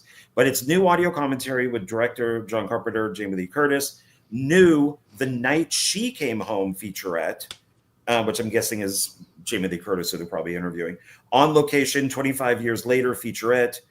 Oh, it's also got the TV version footage, and then trailer, TV, and radio spots. I found on the TV version of all of this. I'm gonna Okay. I am just realizing why there was no special features on here, because not only do we have the like just a regular Blu-ray, but we have the what it says the original Blu-ray color timing. So 3 different versions of the film, but on the third one there, it does say a vintage interview with producer Mustafa Akkad, Halloween A Cut Above the Rest, Halloween Unmasked 2000, extended cut in HD. The TV inserts are in standard definition. Theatrical trailer, TV spots, radio spots. So this does have a lot of goodies, but they're just not on the main 4K disc. So that's where they are. Yeah, because that was never sure in. Everybody in the chat. Yeah, because this one, which is 2 discs, it's got the widescreen presentation and then audio commentary with Carpenter, Jamie Lee Curtis, and Deborah Hill. And then Halloween, A Cut Above the Rest, which is 87-minute documentary. On Location 25 Years Later. That's with Deborah Hill and PJ Souls, and then trailers, radio spots, and stuff like that. What I'm interested in with this one is the TV footage, because that's when Halloween 2 came out. Carpenter went out and shot additional footage for the TV version because they had to cut it because of all the violence. And so he added in all the sister stuff to the original movie for television, which you can buy. It's available on DVD. So I'm thinking of buying it, but I like that it's on this, because the original TV movie. Yeah, I'm wondering if I look into this, it may be on here too, because there is a lot of special features on part 2 here. It's possible. But Nocturno, yeah, thank you. I had Nocturno was filling me and educating me there. So how you doing, Nocturno? Good to see you. Let's see here. A good bug spray hack. Use spray bottle mixed with water, dish soap, roaches, ants, hornets, spiders, dead. Huh. Well, okay, so what's annoying is we have normally once or twice a month an exterminator come out. He sprays I had him spray the entire building inside and out, and he sprayed my apartment. And I'm still finding little bugs or a cockroach. Well, yeah, you get dirty people coming and going and stuff. Yeah. Plus, there's been a lot of, we're off topic here, but there's been a lot of thunderstorms and rain and stuff. So that makes bugs go crazy too. So maybe one snuck in that way. But John, let's talk about Halloween 1978. We both watched this, and then I watched audio commentary. Did you watch any audio commentary recently on this, or you just watched the feature? No, I watched the movie, then went straight into part 2. Okay. So in this one, and we've recently done our John Carpenter movies and rated them and everything. Watching it this time from a more critical aspect, because John and I had a conversation recently about movies. Should they, should we have a reason for the killer? Should they kind of give us the MO of why, the killer is doing what he's doing? And I want that. I want to know what is driving, what is the root of the evil, what is making this person do what they're doing. And John was like, no, well, they don't give you that in the first Halloween. And I was like, are you sure, really? And so then going into it, most certainly they don't. It's you get young Michael Myers, and he kills his sister. I think we're worried about spoilers here, right? Everybody's seen Halloween 78. If not, I mean, come on now. But so we start off with young Michael Myers killing his sister, and then he's gone, locked up. 15 years later, then we have Jamie Lee Curtis going around, and we don't find out in the first movie. There's no inclination that Michael Myers and Jamie Lee Curtis are brother and sister in this first movie. That's not until part 2.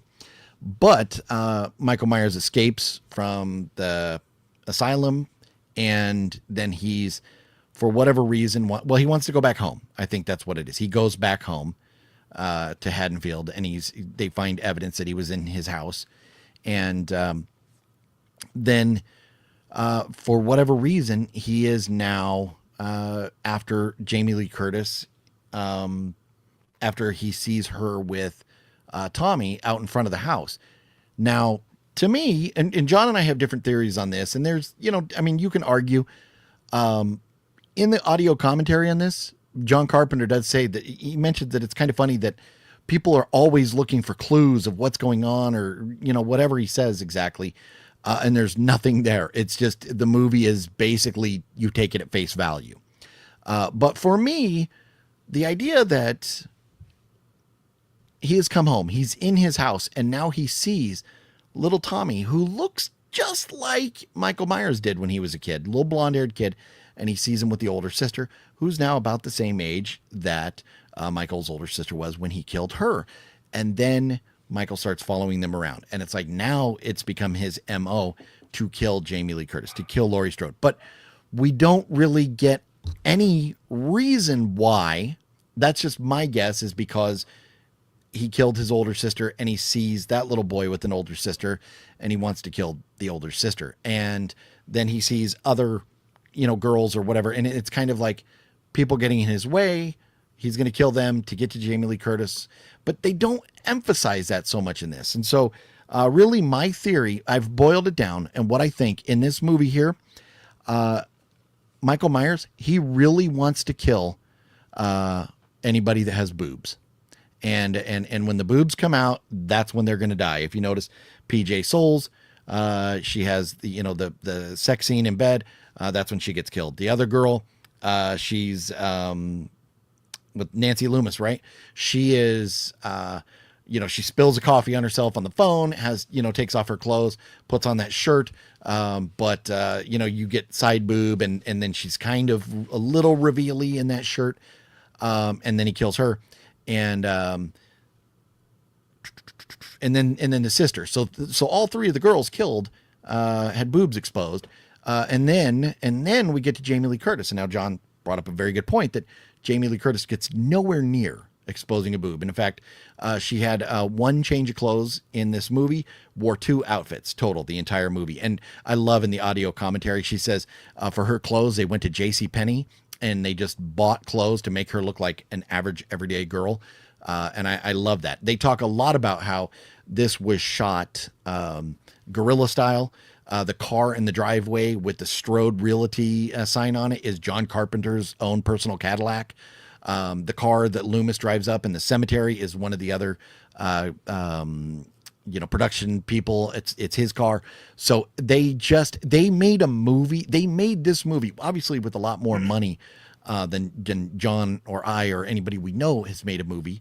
But still, this was a very, very low budget movie for the time. And what a phenomenal movie. But going back to Jamie Lee Curtis and Michael Myers killing everybody whose boobs that he sees. Remember, we see Michael in the neighbor's yard in the hanging laundry, looking up at Laurie Strode's window. Laurie Strode does change clothes. We don't see it, but before she leaves the house, she changes clothes. So I am saying that Michael Myers saw her boobs when she changed clothes before she left, and that's why it's implied that he saw her boobs, and then he had to kill her, and that's what. So he is not the boogeyman; he is the booby man, and that's what he's after. He is the booby man, and that is my theory. That's my out of left field bullshit theory for what's going on in this first movie. So Balzer says Myers has a fetish for hard nipples. Yes, I do believe he does. John, your thoughts on the movie and your theories, sir? It still holds up after all these years. It is Agreed. a great film, even though I think some of the dialogue is really stupid. But like I messaged you saying, I don't know, maybe that's how people talked back then. There's like the scene where it's Nancy Loomis or Annie, and they're sitting in the car driving, and and Lori says, what type of dress are you wearing? You know, like to the prom. And Annie goes, I didn't know you thought of those things, Lori. And I'm like, So- are you implying that she's a lesbian? Jamie Lee Curtis brought that up in the audio commentary. So you ought to watch the audio commentary, kind of get it. Because Jamie Lee Curtis even thought that dialogue right there was weird. That particular spot, they mention it. Now I get when they're talking about the boy that she likes. And then Annie again says, you know, gee, Lori, I didn't know you thought about those things. Okay, well, having sex. So that I get. But I don't, like, why would you just throw out there, like, she's a lesbian? Maybe? I don't know. Just as maybe they're just kind of, she's just bashing. No, I think it's supposed to be a nerdy thing more than like a lesbian thing. And they even, John Carpenter talked about it in the audio commentary where he's saying she is supposed to be the nerdy girl. She has all of her books. The other two are more kind of material girls. They're loose. Yeah, they're material girls. Where they're filthy whoas. No, they're material girls. Where Jamie Lee Curtis is supposed to be more observant and more just in touch with reality, as opposed to the girls are just in La La Land and all they care about is boys and having fun. And so they do go into that. So I think it's not a lesbian reference. I think it's just a nerdy reference. Yeah, I don't know. I think she's just making a joke that she's gay. I don't know. You know, like, oh, you're thinking about me in a dress or something. I don't know. But there's stuff like that I don't like. I do like how we've now accepted the wrench that Michael Myers uses to break the car window at the beginning of the film when he steals the car. Carpenter has said that was never supposed to be seen. It was just a way to break the window. But the way that the lighting is, you could see that it's a wrench. But now I think we all just accept that Michael Myers used a wrench on his hand to break the window because it's clearly a wrench. It's right there. It's you can see it. So that they escaped, so that never bothered me. Yeah, I mean, it's. I always wondered when I was, before there was audio commentary and all that. When I would watch it, I'd be like, "Why does he have a wrench? That's weird," And then it's just, I don't know, maybe he used a wrench to just break the window. But according to Carpenter, no, the wrench was never supposed to be seen. I think this is probably the best that Michael Myers is, and even though there's like 3 or 4 different people playing Michael Myers in this. But I think it all holds up. I do think some of the dialogue is just bizarre. It's just really weird. I like that it's shot in Pasadena, and it's funny that Haddonfield has palm trees. But he tried to hide those as much as possible. But you can't get away with everything.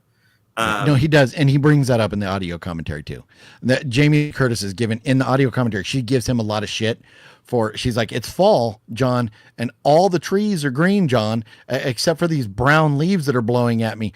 And apparently they had to paint those leaves brown and then blow them. And so they really dive into that. And then they collected them and put them into a big bag. Like they got the leaves and then they put them in a bag and then they would throw all the leaves out and then cut. And then they go get all the leaves, put them back in the bag again, and then go throw them out for the next scene.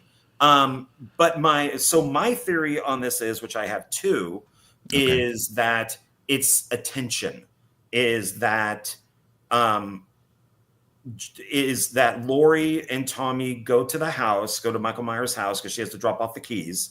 And did the dad ever show the house? Like, we never see that. She drops off the keys. But when's the dad going to show the house?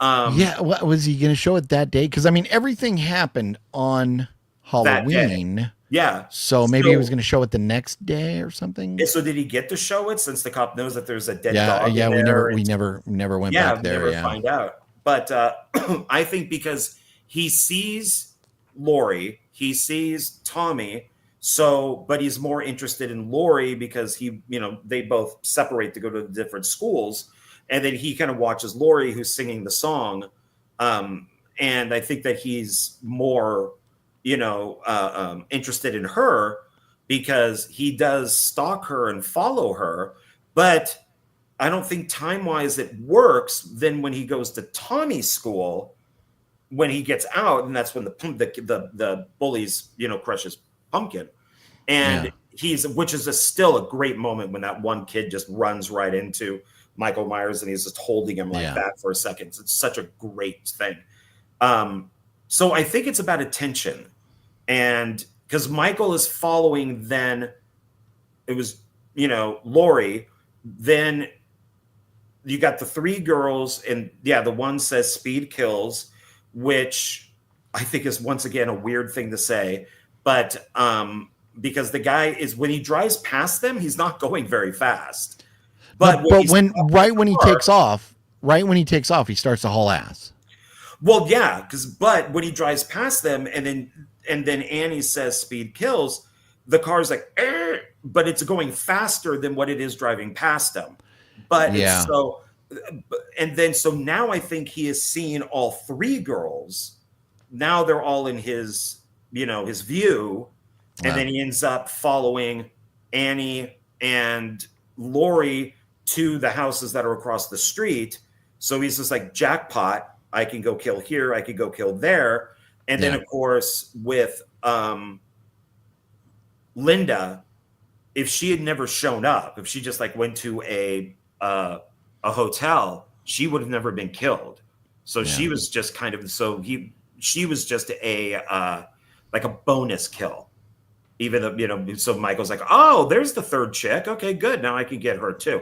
So I think it's just an attention thing. He might have went for anybody. Yeah. But they got his attention. Yeah. And that's who he triggered. Now, we did go back and forth on this. After watching this, I tend to think that Laurie is Michael. Laurie is killing everybody. Michael is a manifestation, however you say it. Manifestation. Now I can't even say it. That she is actually the one who's killing people, but she sees Michael, like, in the distance. Yeah. So I think that she is, and you told me that that's already a theory, which I had not heard before. I'd heard people mention that before, but there's so many things that prove that it cannot be. But that's like that film I told you about. What's that one that I hate? Where the girl sees the killer killing everybody. It's the Ward. No, it's like Taunt something. Oh yeah, I don't know. No, you know it. I don't remember the. Okay, I may know it, but I don't. Yeah, and then it ends up being her at the end. It's from the director of the remake of The Hills Have Eyes. So now I'm gonna find it. But I hate this movie because Is that you? What the fuck is that noise? That's not me. I got my phone on mute. Okay. But just like that film, it's a French film. Is she sees from like an upstairs window the killer? I think it's killing the parents by this car, and she's like, "No, stop!" And then by the end of the movie, we find out that she's the killer. That it's all been in, like she sees the killer. So yes, high tension. Thank you. And, okay, yeah. And I hate that film. No, high tension's great. High tension is great. No. But with Halloween, it says, so in 1978, Laurie is 17 years old. She's in high school. She has to be a teenager. Michael Myers does the killing in 1963. So 15 years earlier, Laurie would have been 2 years old at that point. And they clearly say on the screen 1963, and then they say 1978. So there is no question about the timeline and Laurie's age, that she wouldn't have been old enough. And I think if that was the case, John Carpenter would have left open ends, as far as he wouldn't have said, this is happening now, and the other major thing that I present to you, that the reason it can't be, is that she's in high school, she's in class, the same, like 6 hours, 7 hours, whatever it is, after Michael Myers escapes, she is in class with all of her friends. Yeah, and then she sees across the street Michael Myers. It's in her head. Yeah. And then she turns and looks again, and he's gone. So, but then other people see him, like he's in the house. They see Laurie. But Laurie's in the house with like the two kids, with Tommy and the little girl, and then he sees. It's like that's like that film Identity with John Cusack. Oh yeah, no. It's all in. I understand. Identity is a phenomenal movie. Yeah. So it's I mean it's just a stupid thing, but it's I was watching it going, what if Laurie is actually the killer, but she sees Michael Myers like that could totally mirror. be like, for me, my booby theory. That can be your totally out of left field bullshit theory too, where I don't really think John Carpenter was like, well, any boobs he sees, he has to kill him. But that's my funny theory. But I just think for me personally, I think there's way too much to disprove the idea that she was a killer. We'll see with Halloween 2 when we get to that. No, no, okay, fuck you. I know there are things in Halloween 2 that they that leaves it to where she could have been. So House of GFam said, remember how? Oh no, that's not the one. Sorry. I always like how Michael Myers could drive the station wagon with zero prior driving experience. So, yes, that is interesting, and it's funny. Jamie Lee Curtis and John Carpenter, and I know I keep going to the audio commentary, but it's very good. And if anybody hasn't seen it, you really ought to. They talk about that, and John Carpenter's like, yeah, you're just not supposed to pay so much attention to that. he should have driven away and it'd be like, Irk. Yeah, right. Irk. Yeah, and then it dies and he has to start it up again. And and then we just cut to him like on a road. It's Irk. But here's the thing. So we see, John Carpenter, or not John Carpenter, but Michael Myers obviously knew, okay, I'm going to go to a hardware store to get things, to get, weapons to kill people and stuff. And then what else did he do?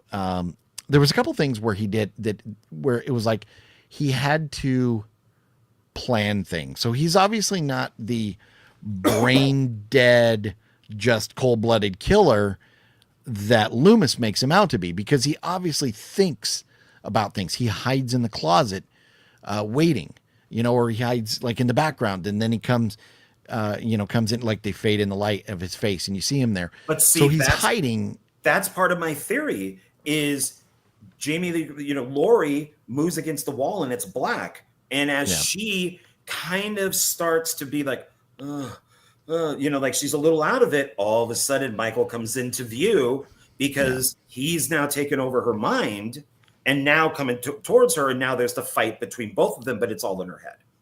No, and there are elements to the film that I agree with you that you could go, this is, she's the killer. It's all in her head.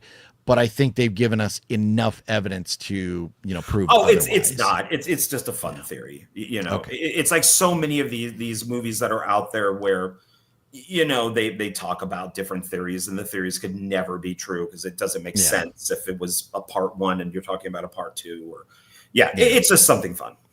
Yeah. And that's, and I agree. It is fun to explore the ideas, and then kind of, I do like to look at the, point counterpoint. Is it plausible? And I just, we, have to have fun with it. That's all that matters. Hey asshole, speed kills. Hey, OGB and John, hope you guys are well. Prebinator. Okay, thank you. Doing very well. And, yes, good quote. And, they do talk about that. That's, it's, there's a few things in the movie that I was like, oh man, I hope they talk about this in the audio commentary or that. And there's a few things that they don't get to, but so many of the questions that I had, they do talk about. And then when they're by the bush, when Michael Myers has popped out and Laurie Strode sees him, but the other Nancy Loomis doesn't. And then they go over there and Nancy Loomis is standing there and she's, trying to get Jamie Lee Curtis to come over. And then right as the two girls are standing there right by the bush, you do see John Carpenter's cigarette smoke come into the screen. And it's clearly visible there. And he mentions that and he goes, and here comes my cigarette smoke. At the time, it probably pissed him off, but now it's a good story. Oh yeah. Well, and that's, the thing with making an indie film and part of the stuff that they talk about in the audio commentary is, the guerrilla style filming and how they got things done, like the Michael Myers house. When you saw it all run down and dilapidated, that's the way the house looked. When they made it look nice, for like back in the day when Michael was younger, they went in and set dressed that entire house to make it look nice. And then when they were done, it went back to being like a, run down abandoned house. Like stuff like that. It was very interesting to learn in that audio commentary. But anyways, it was fun. I love the idea, and I'm glad that we went back to relook at these, because I've been meaning to watch this ever since you and I had that conversation out there in Vegas about do you need to know why the killer's killing. And that's like with Black Phone, that's like my biggest beef with that movie is we never know why he's doing what he's doing or what's going on.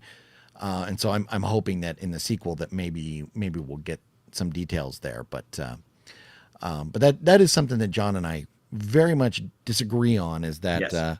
I want to know why a killer is doing what he's doing. And that's, one of the reasons I love Hannibal Rising so much is we got to learn what made Hannibal tick. Even though it's the weakest movie in the franchise, it still gives me the details about young Hannibal that I so desired.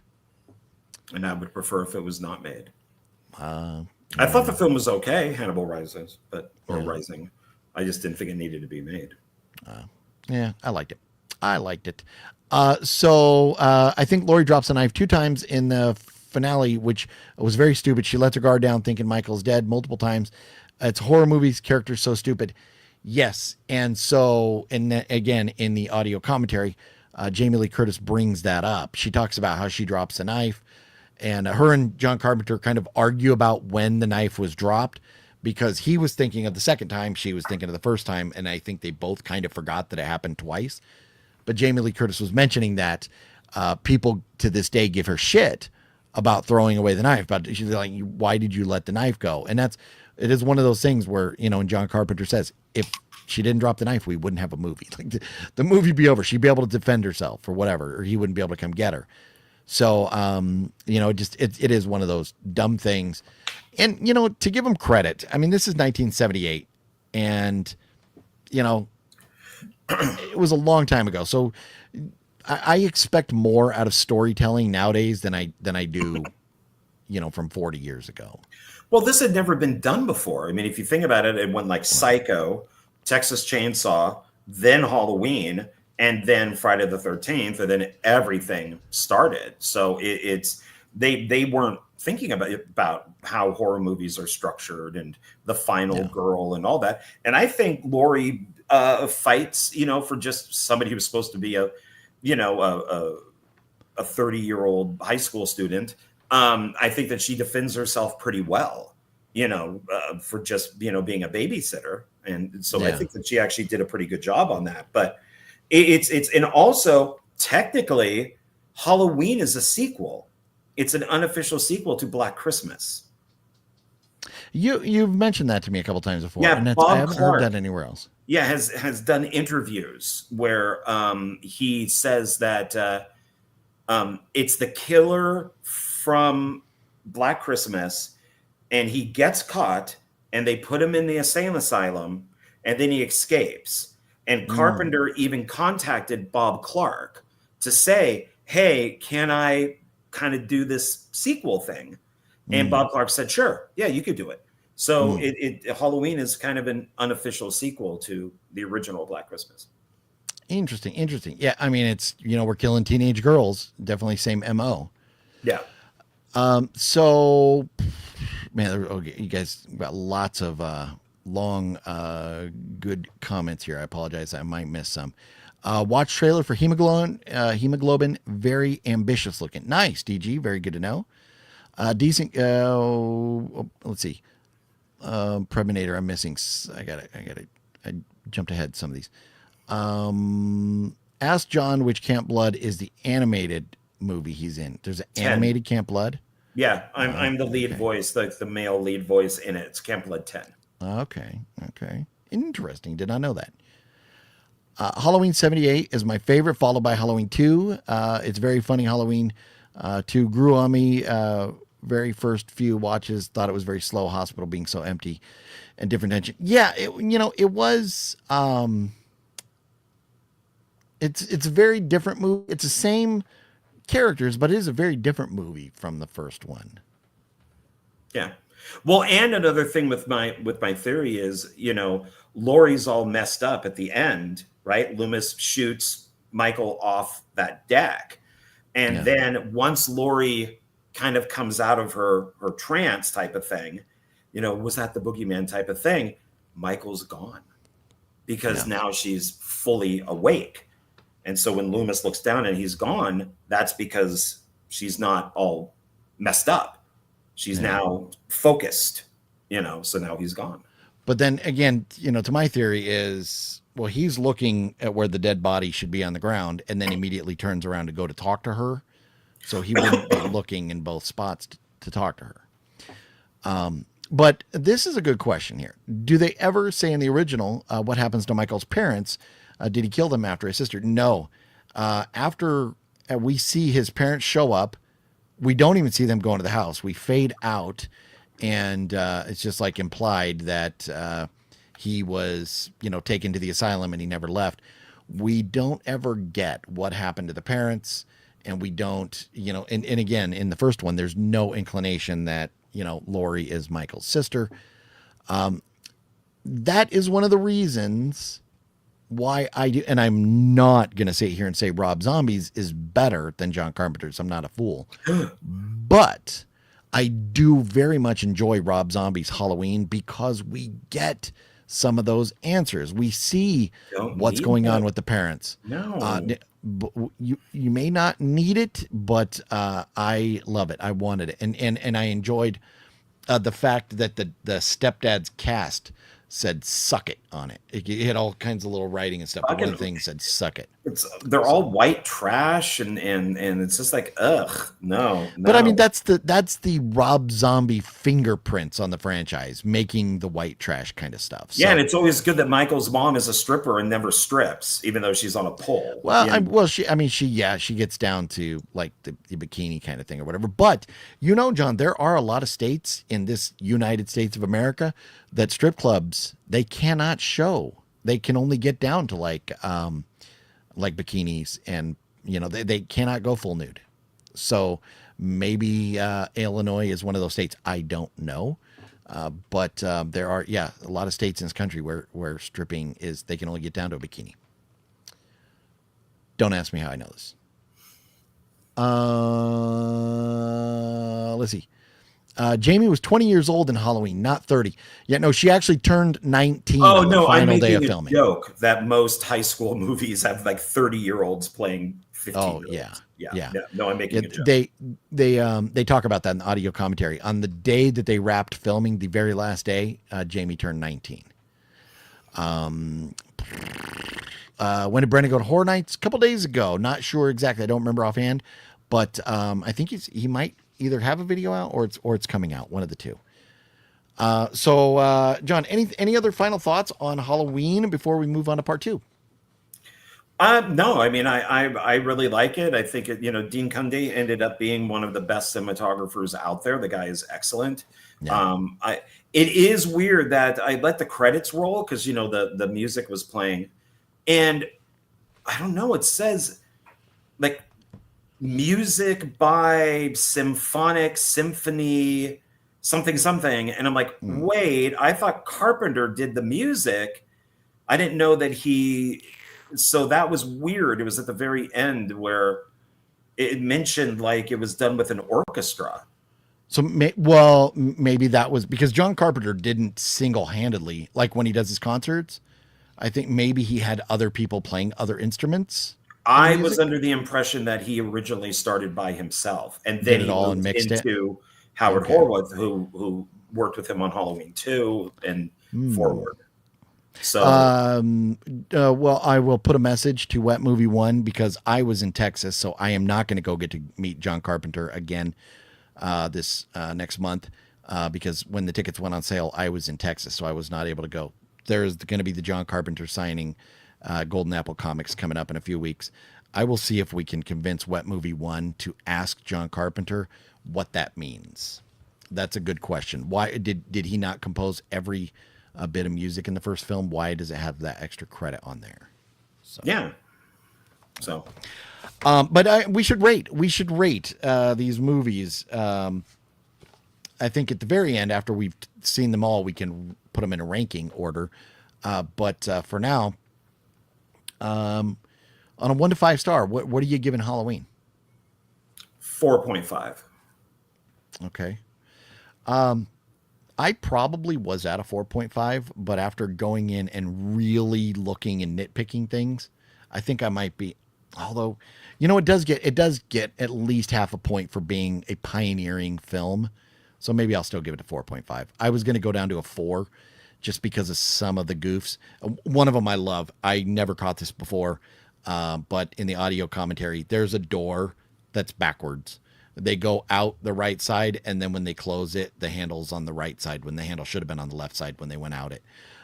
That is very funny, and Jamie Lee Curtis calls out. She's like giving John Carpenter shit for that. It's very funny. The audio commentary is phenomenal with those two. I highly encourage everybody to do that, to watch that. Tickets are still available. Are you shitting me, Nocturno?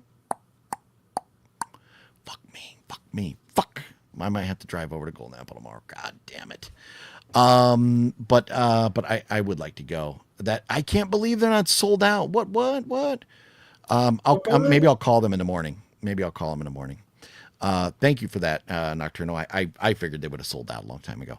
But there it is. Halloween 1, 4.5 from John, 4.5 from myself. Halloween 2. John, you watched Halloween 2 yesterday, did you not? Yes, I have it on this. So it's a double nice. Okay. with Nice. Halloween 3, but they are on their own discs. So Okay. that's nice. So that's how I watched it, was on this. Very nice. And being a fan of the franchise, my entire franchise is on 4K. And so these are all, the originals are all in the Scream Factory, like box set thing there. But it has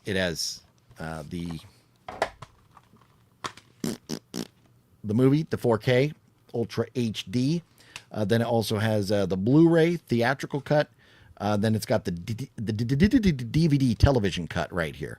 So how about them apples? So we just answered the question. So I got the It does have the Johnny Boy. I need that because Johnny Boy. Lance Guest in Halloween in the theatrical version dies. In the TV version, he's in the ambulance with Laurie. So you may May have to pick that up. I'm surprised then that the first Halloween doesn't have the TV cut. No, I think it does. It says it has the TV footage in it, but it's that stuff. The TV footage when they added it is not in like Blu-ray. It's in standard def or whatever. Well, no, but is it in the movie? It sounds like yeah. Are you saying that third... Halloween 2 has both the theatrical and the television version on two separate discs? So and here, so this has Halloween extended cut in HD. It says it has the TV inserts in there, but they're in standard def. They're not in the and they're not. Oh, like so I need okay. So I need to. So this does have that. Up then, yeah. I mean, I love these. The artwork is great, and all the goodies and everything there. So, to me, this is a franchise that I was like, I need to have that like all in 4K. So. Let's see here. Look. Sinistalker is in the house. What up, homeboy? The live stream is going well. A little audio issues, but I'm trying everything I can to unfuck this. But we love Halloween too. That's why we're talking about it. We're going to be talking about them all over the next few weeks. Well, whoa. You were going to say something and then you stopped. Well, I'll get to it when we're done looking at the comments. I dig me some Halloween 2. Dick Warlock played a great Shape. I watched the first as a kid on TV. I watched this first as a kid on TV before the first one. Oh, so you saw part 2 before part 1. Okay, that's cool.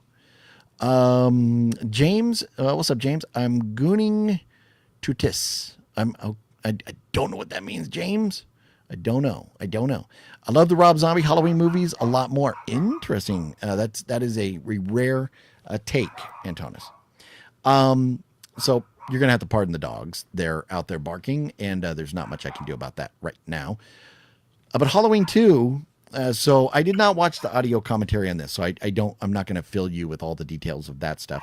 But the audio commentary, it didn't have John Carpenter or Jamie Lee Curtis on these. So I was like, and plus, after watching this twice and then this, was like, okay, I need a break from Halloween a little bit. But John, I'll let you, since I went and talked first about Halloween and my theories and everything, I'll let you dive into Halloween 2 first if you'd like. Sure. I loved it. Now I find it boring. I was really bored watching it this time, even though I've seen the film probably like 4 or 5 times. Interesting. Saw it in the theater when it originally came out. I probably watched it more than Halloween. I like the soundtrack better than Halloween. I think, then Halloween 3, I think, is even better than the other two as far as the soundtrack goes. But it's just Laurie slowly dragging herself around. No dialogue. She's stuck in a bed like fucking Halloween It Kills. And it's just nothing really happens. The security guard at one point goes to like one room, then to another room, to another room, to another room, to another room. And he's looking through all the different things and it's going on. And it's like, fuck, how we know he's going to die. Can we just get to it? And then he gets the hammer in the head, which is great. But it's like, why is this taking so long? And well, I think, it's interesting. And going back to the audio commentary from part 1, John Carpenter mentions that the second act in part 1 is just supposed to be suspense. It's supposed to be build up. They want things to take time to get there. So I wonder if that was part of part 2. I wonder if that was intentional. I don't know. Rick Rosenthal made a bloodless movie.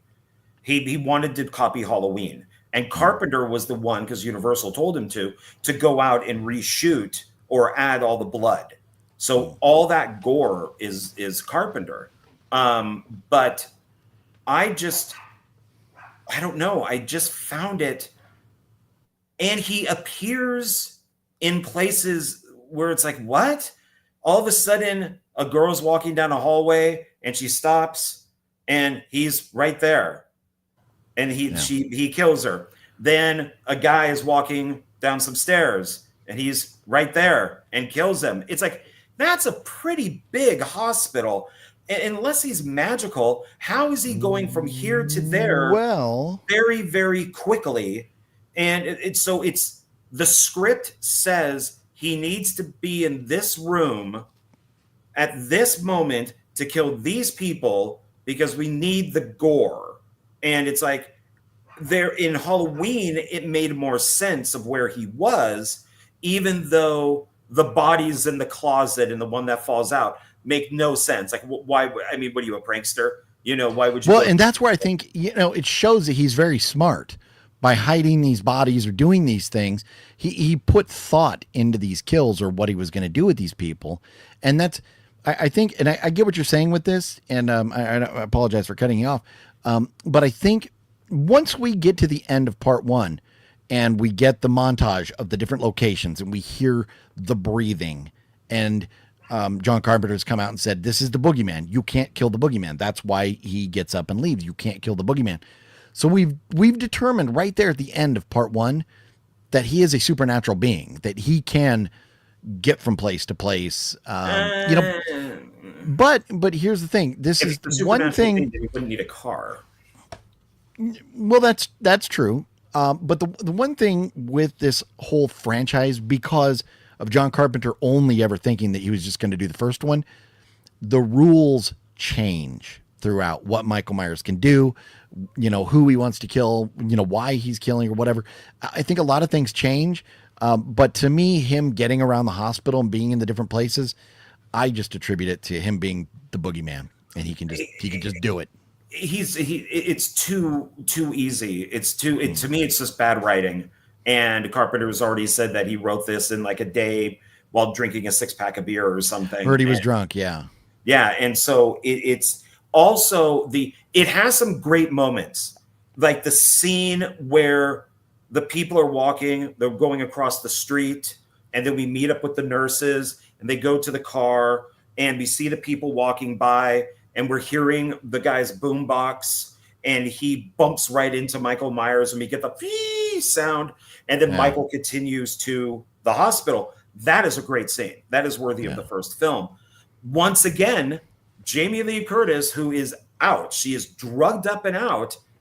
Michael takes her place, and he goes to the hospital. So whenever she passes out, Michael's killing people. So she wakes up, Michael's not there. So it's, so to kind of go off of my theory, but so, and the interesting thing to me too, with your theory, is the musical choice for opening and post credits. It's the song Dream a Little Dream. And so, no, it's Mr. Sandman. Or Mr. Sandman, whatever it is. But I think they say Dream a Little Dream or whatever in Mr. Sandman because it's about dreaming, right? So it's implying that maybe these things are in her head. There, it is. Part 2 definitely implies that. And with the fact that she is riding off in the ambulance at the end, right when they cue Mr. Sandman, I kind of feel like maybe they were trying to say, oh, this is all either in her head or she's the crazy one, that she's going to wind up at the asylum, which, I mean, we see in later movies, that she does wind up in an asylum, but they do give you more to believe and to go with your theory in part 2 than part 1, I feel. Yeah. And it's just for fun, but it's the beginning of the film has a massive continuity error, which I even noticed as a kid, is when in part 1, when Loomis shoots Michael off the edge, he goes over the balcony and sees nothing. In part 2, he shoots him off the ledge, where obviously the stuntman is walking up a board and then falls off. But then Loomis doesn't go to the little deck. He goes out the front door. And I thought that was weird because it's just like, well, why can't he look and then come down? Why, oh my God, he's gone. Let me get down there. So that was weird. But also, I think at the end of part 1, didn't he fall into dirt? And no, he fell into 2, grass. It was was it grass? Yeah. Okay, because I remember in part 2, I was like, the grass is way more visible. I thought it was like dirt or whatever, but okay. Yeah, I like that whole beginning. I like where he goes to the old woman's house and she's making the sandwich and he takes the knife and he leaves the blood and she screams. And then the young girl, man, she was hot. And she comes out. And then she asked the old woman if she's okay. But then she goes back to her friend. And wow, what 1981, I think it was, how times have changed. Where the young girl says on her phone, oh yeah, the woman is always giving her husband a hard time. I guess he just didn't want to put up with it anymore and started beating her. Perfectly acceptable, I guess. Yeah, no, and she kind of laughed about it, like, well, it's about time, she got her ass handed to her or something. Yeah, and so and I like her death because it reminded me of the new trilogy, the first Halloween, where he just walks right into the house and just starts stabbing the shit out of the woman. I liked all that, but there were just too many. The guy who gets hit with the car, who they may think is Michael, happens to be the guy that Jamie Lee Curtis likes. I didn't, that's okay. Then we're in the hospital and Lance Guest has this weird obsession with Laurie that I thought, wow, that's creepy. Why does he keep wanting to go to Laurie? Because I think he's going to get some, because the friend just said, right, that, that she was into him, right? Or is that a different guy? Am I confused? Well, the other ambulance driver said, don't.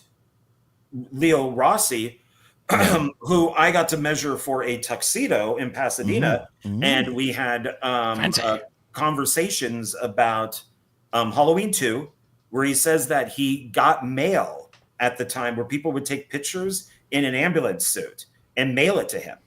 Oh, nice. And he'd be like, look, I'm Bud, the ambulance driver. And he thought that was funny because it's just an ambulance costume. Like, you could be anybody, but they say it's Bub.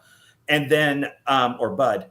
And we also talked a lot about Relentless, which is a really good slasher movie with Judd Nelson as the killer, I think they made 4 of them, 3 or 4 of them, and he becomes the star. Judd Nelson was the main person in the first one, but then Leo Rossi takes over in the other ones. Really nice guy. Got to measure him. He left, and then of course when his tuxedo came in, I got to work with him to make sure that it fit correctly because it was for a wedding. But nice. So maybe in this I should have put us in ambulance outfits. Maybe, yeah. In the thumbnail. And see, I tried with the instead of, the hospital is the HMH for the why am I the name of the town Haddonfield. I wanted to say Hattiesburg, but Haddonfield Memorial Hospital, but I changed it to HMM for Horror Movie Monday. But it didn't come out that well. I just was feeling kind of crappy, so I didn't put a lot of effort into it. But maybe I should have done, us in the ambulance driver's outfit. Although you are phenomenal as a cop, you're a very sexy cop right there, John. Well, thank you. Well, you're a very sexy doctor or nurse. I look kind of retarded in that. I don't know what's going on my face. You know what I look like? I look like I'm doing the Justin Bieber look where let me take this down, where you go. Oh God. Like you raise your eyebrows and then squint. Little duck face. So, but anyways, yeah, I like to try and have fun with the thumbnails, and that one was pretty cool. In this, the picture there, Michael Myers is not in that doorway. I put him there. You're very welcome. Look at that artwork. That's phenomenal. I did a great job, didn't I? Yes, you did. Myself on the back for that. Yeah. Yeah. So basically, I do enjoy Halloween too, but I like some of its ripoffs better. There's a foreign film called Cold Prey. Part 2 is in a hospital. I thought that was better. There's a low budget one called Hayride. Hayride 2 is all in a hospital. I thought that was better. There's also Hospital Massacre, which is known as X-Ray. I think that one's a little better. It's just Michael walking and Laurie crawling all the time, but it does have some great kills. I love the nurse who has the short blonde hair. I think she's gorgeous. And I like that he kills her with the scalpel, lifts her up, and her shoes fall off. The shoes falling off is great. Yeah, so it definitely has its moments. I don't think it's a bad movie. I just was really bored with it this time. So yeah, I wasn't. I enjoyed it, and I've always enjoyed part 2. I like the hospital element.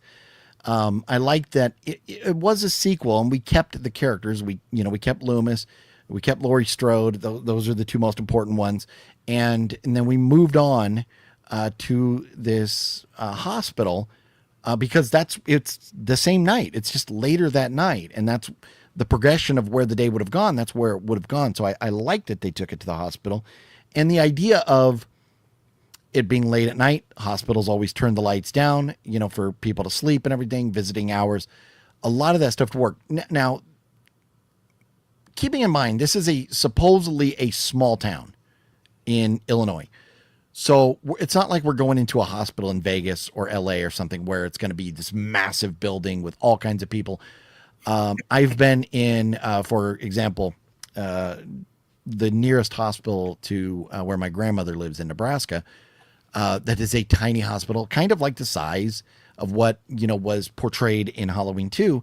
And, man, you walk around that puppy at night, it is a fucking ghost town. So, to me, it's plausible because I've been to hospitals like that.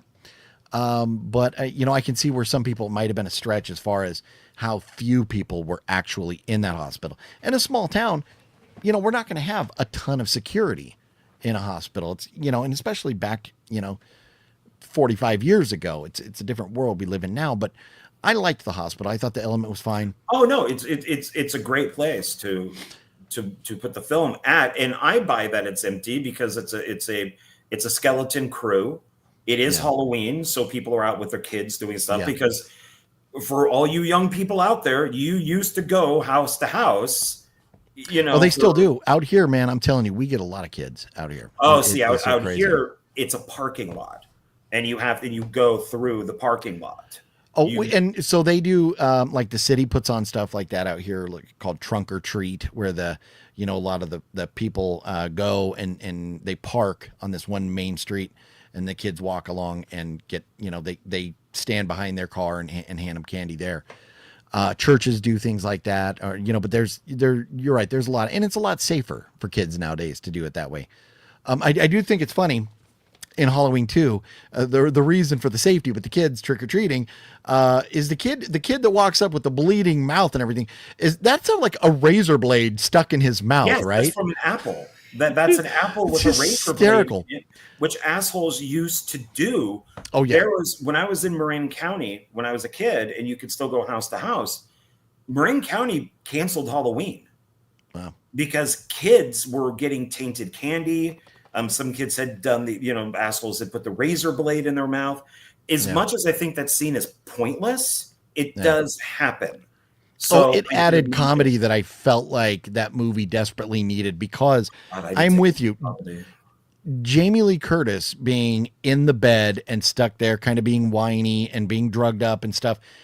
Her scenes through the middle of the movie were very slow. The second act for Jamie Lee Curtis was very slow.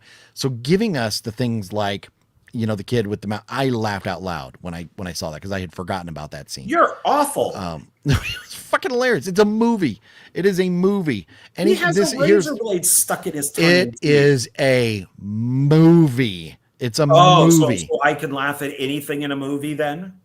If it's a movie, laugh right at it. I know. Yes. I was watching World Trade Center with Nicolas Cage, and I was dying of laughter during it. So this is a fictional story. If that's fictional, laugh away. But anything that's like based on a true story where tragedy was involved, different story. But I mean, if it's a fictional horror, everything in horror movies I laugh at. And that's why I understand, like people like Master Chaos will not watch movies where, where kids are really, they're victimized in an ugly way. Master Chaos won't watch those. That's one of the reasons he really hated, the Terrifier 3, because of the bombing. It's one thing to, bomb, a mall or whatever, but, killing all the kids was tough. Man, Greg, this is, sorry, I have to stop here for a second. I was at a hospital in Kearney, Nebraska, driving a friend from San Diego back to the East Coast, got pneumonia and slight altitude sickness, sleeping up near Vail. That is funny. So the town that my grandmother lives in is about little less than an hour away from Kearney. When they could not take care of her there when she had to have her heart procedure, they sent her up to that hospital in Kearney. I'm sure it's the same one. But the hospital in Kearney is massive compared to the hospital down by where my grandmother lives. But that is very funny. I've been in that hospital many times while my grandmother was sick there. So the stuff with Jamie was a little bit slow. Like you said, there were some great kills. The hot tub stuff, the girl getting killed in there. Why doesn't Michael's hand? Because he's the boogeyman. And I thought about that. I thought about that. Why doesn't his hand burn? He's the boogeyman. He's magical. Nurse is amazing looking. Thank you for being naked in this film. Yeah. And I bet Leo Rossi enjoyed that quite a bit. It was probably pretty rough for him. Yeah, I bet it was. Yeah, poor guy. Well, he was morally compromised there, I'm sure. But that was a great scene. I like that they took it down there instead of them just, getting it on in that one hospital room where he wanted to at first, where he was hiding under the blanket, under that sheet at first. And then he, she convinced him to go down there or whatever, or vice versa, whatever it was. But there were some good locations. And then it was kind of funny. Like, okay,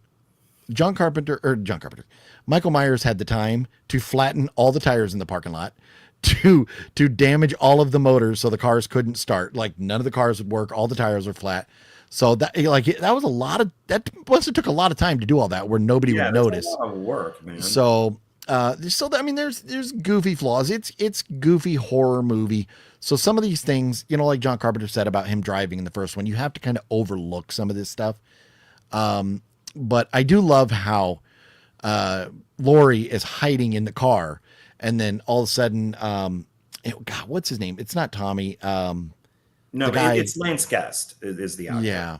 who comes in. But I'm drawing a blank because he comes back right in like 2017 or the Halloween 2018 or No, or he's Halloween not Kills, in one it. of the two. No, Not him, the actor, but that character. I think. I is don't think back. so because he's Somebody dead. else. He dies What's in yeah, part that's what- 2. In the TV version, he survives because he's in See, the that's they ambulance. show him in the car. They show him in the car, And like he passes he like out. dies in the car, and she flips him back and stuff. But I thought I was like, well, maybe he didn't die. Maybe she got away and the ambulance took him away or whatever. But maybe oh no, you know who I'm thinking? I'm thinking of Tommy. Tommy was in Tommy comes in back. in that group where they're all getting the mob together to go. Well, at yeah, that bar or because whatever. Paul Rudd plays him in Halloween 6. Okay. So yeah, he's been back a couple times. But anyway, so she's hiding in that car and he comes and sits down and he's like, so like he's dying. He's obviously fucked up already. And so she's looking at him like what the fuck? And his reaction is like, oh, like, I'm like, it's kind of like almost like, what are you doing there? But he's so like on the verge of dying that it's like, he doesn't, really give the oh shit. It's just like, oh, you're there. Okay. I thought his acting right there was phenomenal. I thought the way they shot that and everything was great. I really liked that scene. And man, when his head whipped back, when she pushed his head back, I was like, man, like he could seem like he might have like pulled a muscle or something. His head went back pretty hard. But I thought there was enough of that. But it was weird that Michael Myers could just like all of a sudden he was outside, like way kind of down the parking lot. And, like, That's what I'm popped out by that talking red about sign. with the script is they write him where he needs to be, but Yeah. they don't explain. Now I'm getting into the explaining how he gets there. So Laurie's on the ground, help me, which I hate that scene. Help me. And then when she makes it, I used to defend that scene, but I don't anymore. And then all of a sudden, boom, he pops up. And it's like, wait, you were just inside the building. Yeah. How did you get out of the building? Well, he went out the back door into the bushes because he had to take a pee. Yeah, that probably. Yeah. And the bathroom was locked because it was after hours. Yeah. So there's stuff like that. I do like him walking through the glass door. That's pretty cool. Yeah, that is pretty cool. That's because it's one shot. So and Dick Warlock, of course, is a stunt man. So he just walked right through that door, and it wasn't a cut or anything. So that was great. pretty cool. The Lindsay, the girl in the first one, the little girl in the first movie, of course, shows up back in the trilogy again. And that's Kylie Richards, I think is her name. Her sister, Kim Richards, I still probably do.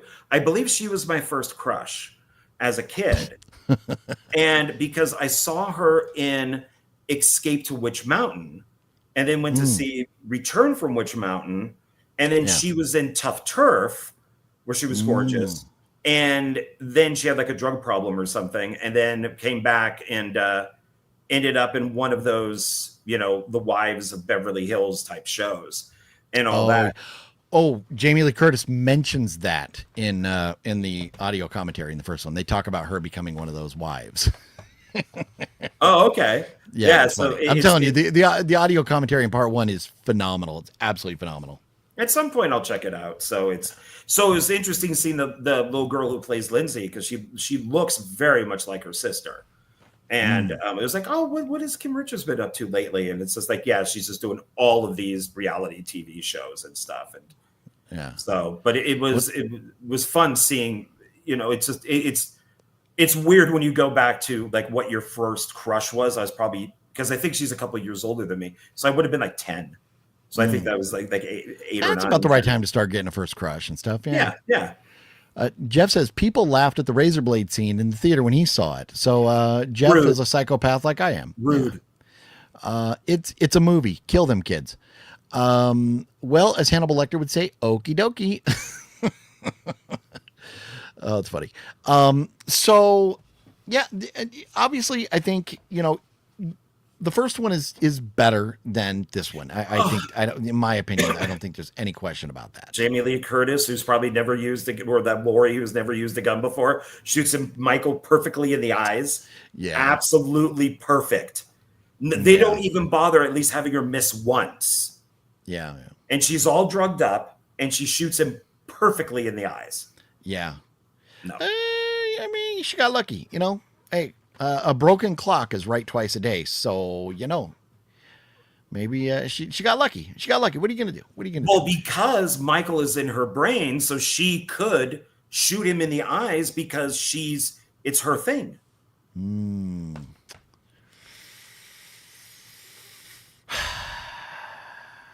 Yes, and Kylie Richards, she is she's related to Paris Hilton. Oh, that's to funny. the Hilton family. Yeah. That's Kylie and Kim are Well, lucky her. Lucky her. Hopefully she got some of that cash. Yeah, look, I found that out last night that she was part of the Hiltons. So So I guess we should rate this one too. So we both of us gave the first one a 4.5 out of 5. And where would you be with this, John, with part 2? So with part 1, I'm closer to a 5 than I am a 4. Okay. This one I would give a 3. A solid 3. Yeah. Okay. I could go 3.5, but I would rather stay at a 3. Okay.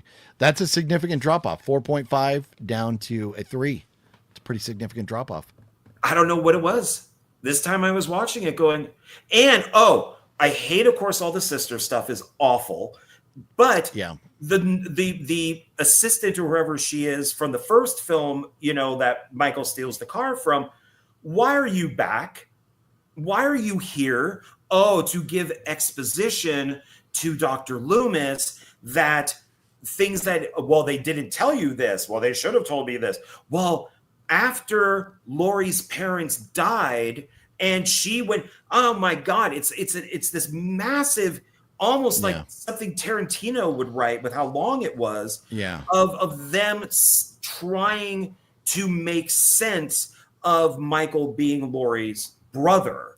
Yeah. And it's just like this, it's just like, you're only here for that. And if this was such a secret, why are they sending her?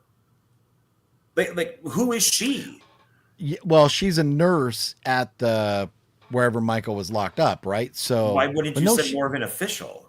Yeah, but she wasn't. And they want him to return.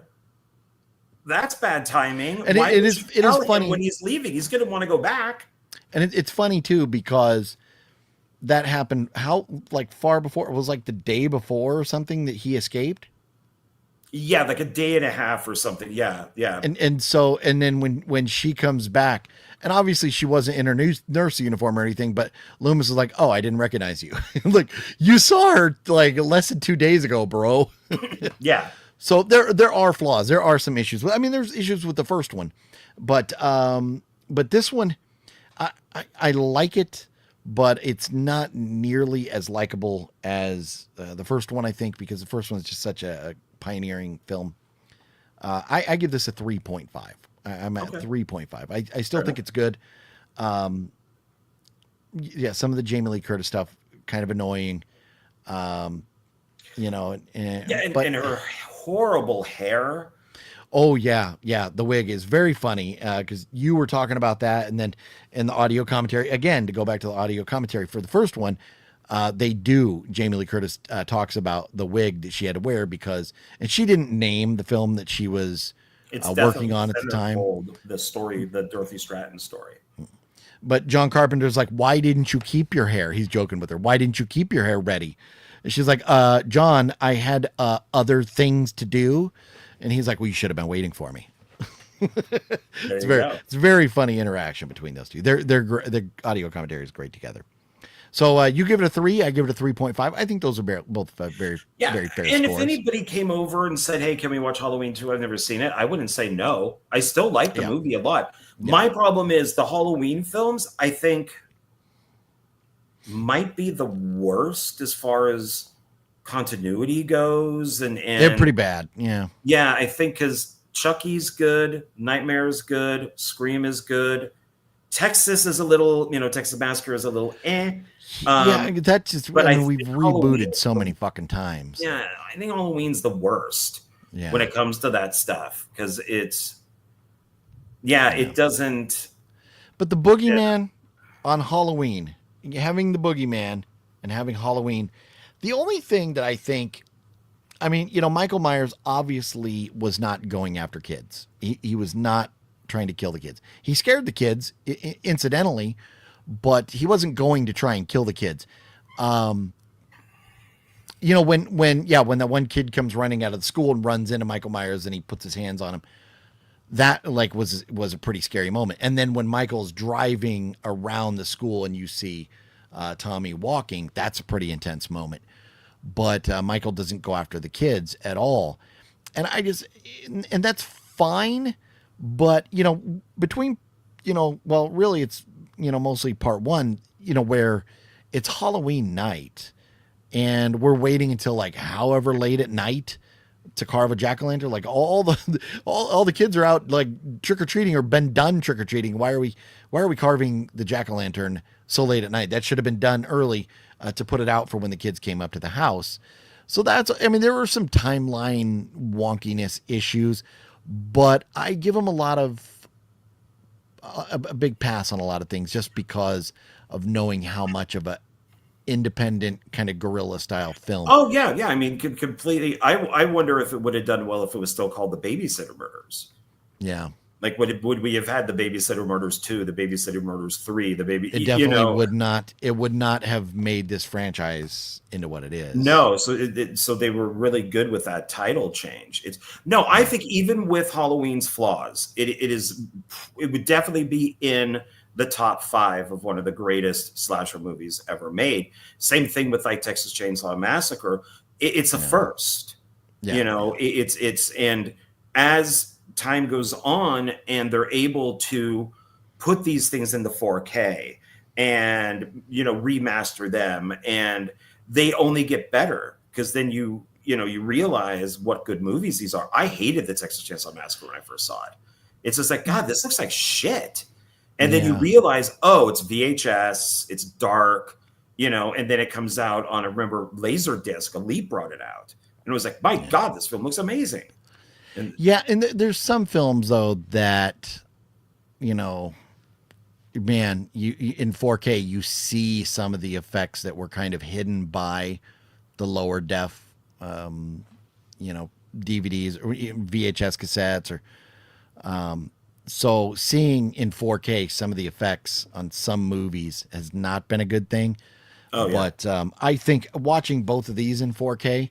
I didn't think there was any effect that was the only one that was like really wonky that stood out to me was Michael Myers putting the needle in what's his name's eye. Her temple. What, the doctor's eye, or when the doctor's eye? Yeah, the doctor's eye looked wonky because you saw the doctor sitting there and everything, and then she spins him around, and when you get the close up of the head, which is obviously a prop. It's not a real head with the eye, the prop didn't look great. Probably some of the issues in seeing in 4K would have been hidden, with the lower def. But, things like that, what are you going to do? It's, practical effects in 1978. Yeah, I mean, they're not thinking about that. I mean, I just watched and reviewed for Film Discussion Night of the Living Dead, the original, 1968. And I watched the Criterion edition, which is like the best that you could get. The problem with it being so crisp and clear is you could see all the zombie makeup. There's a point where a hand comes through like a window, and one of the characters is using a butcher knife to cut the fingers off to try to get it out. And you can actually see the line where the hand was in a mold and they just stuck it together. They didn't even kind of like file that down or anything, huh? No, because you're not, it films in black and white. It's 1968. You're not thinking about that, but then when you get it from Criterion, they'll never see that. Yeah, it's just now you can see it, but it's which is why I've always made a point of trying to find the worst possible version of Night of the Living Dead, because I think that's how you have to see it. Film jumps and scrapes and crackling noises because it's bad sound, and I think that more like a documentary. Yeah. So next week, Halloween 3. Halloween 4, we're doing those two, right? Yeah.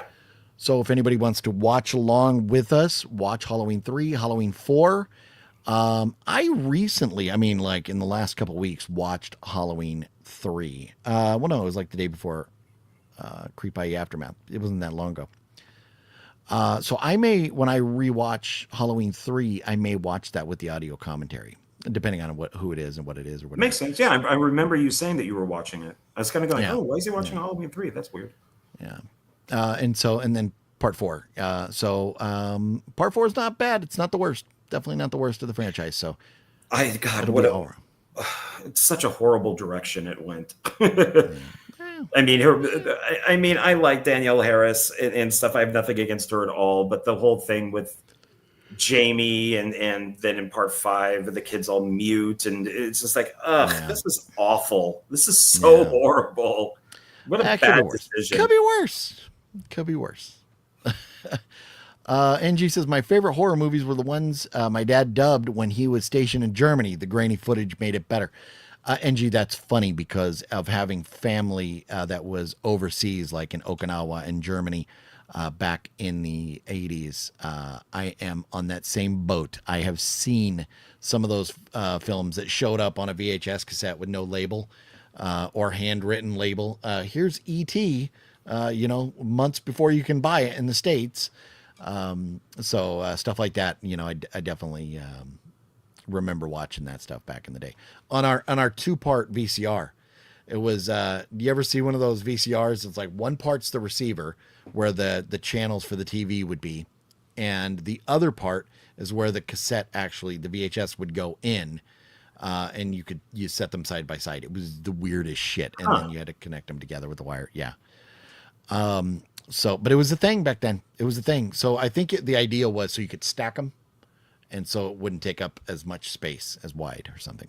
Yeah, remember the 2 VHS that you could put in because you could record them. My forehead. What is going on? And then, but of course, back then the VHS tapes, a lot of them had jammers. So if you recorded them, they came out like a black and white, or they would fade in, fade out, fade in, fade out. Yeah. They would look like the Playboy channel when you didn't have. I remember that. We had a box and it had like a red and black button on top, and you could switch between the different channels. But if you held them both down at the same time, you got Playboy channel, but it was all staticky. Yeah.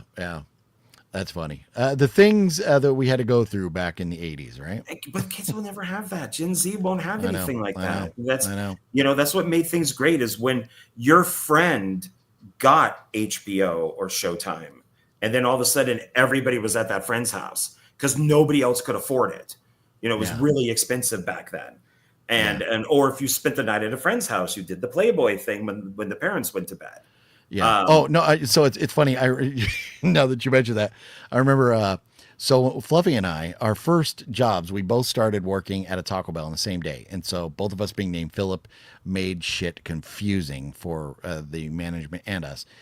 But it was fun, and so that's where we got to know each other. 15 years old, and we were hanging out before we got our driver's licenses and stuff.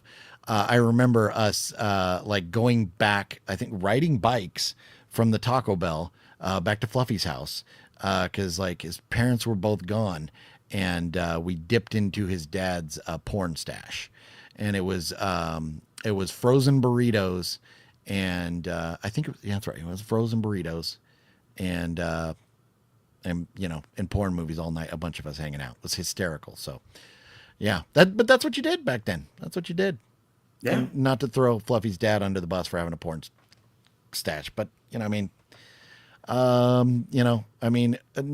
lot of dads back in the day had like the stack of Playboys or the porn collection or whatever. So it was a thing. Yeah, Playboy channel, they did the porn, the adult porn, but they would cut out all the explicit stuff. And so I think that's where I first discovered like Ginger Lynn and some of the probably Chrissy Canyon and all of them was static cut Knowing the porn names. movies on on Playboy. So that's funny. Jeff says Cinemax was the go-to channel for nudity. Yeah, and that's why. Yeah, Skinemax. Oh, and which is hilarious because so I turned on the HBO Max app to watch Peacemaker, right? and there's all the new releases. I don't know if it was Rolf Konevsky or not, but they just remade Emmanuel.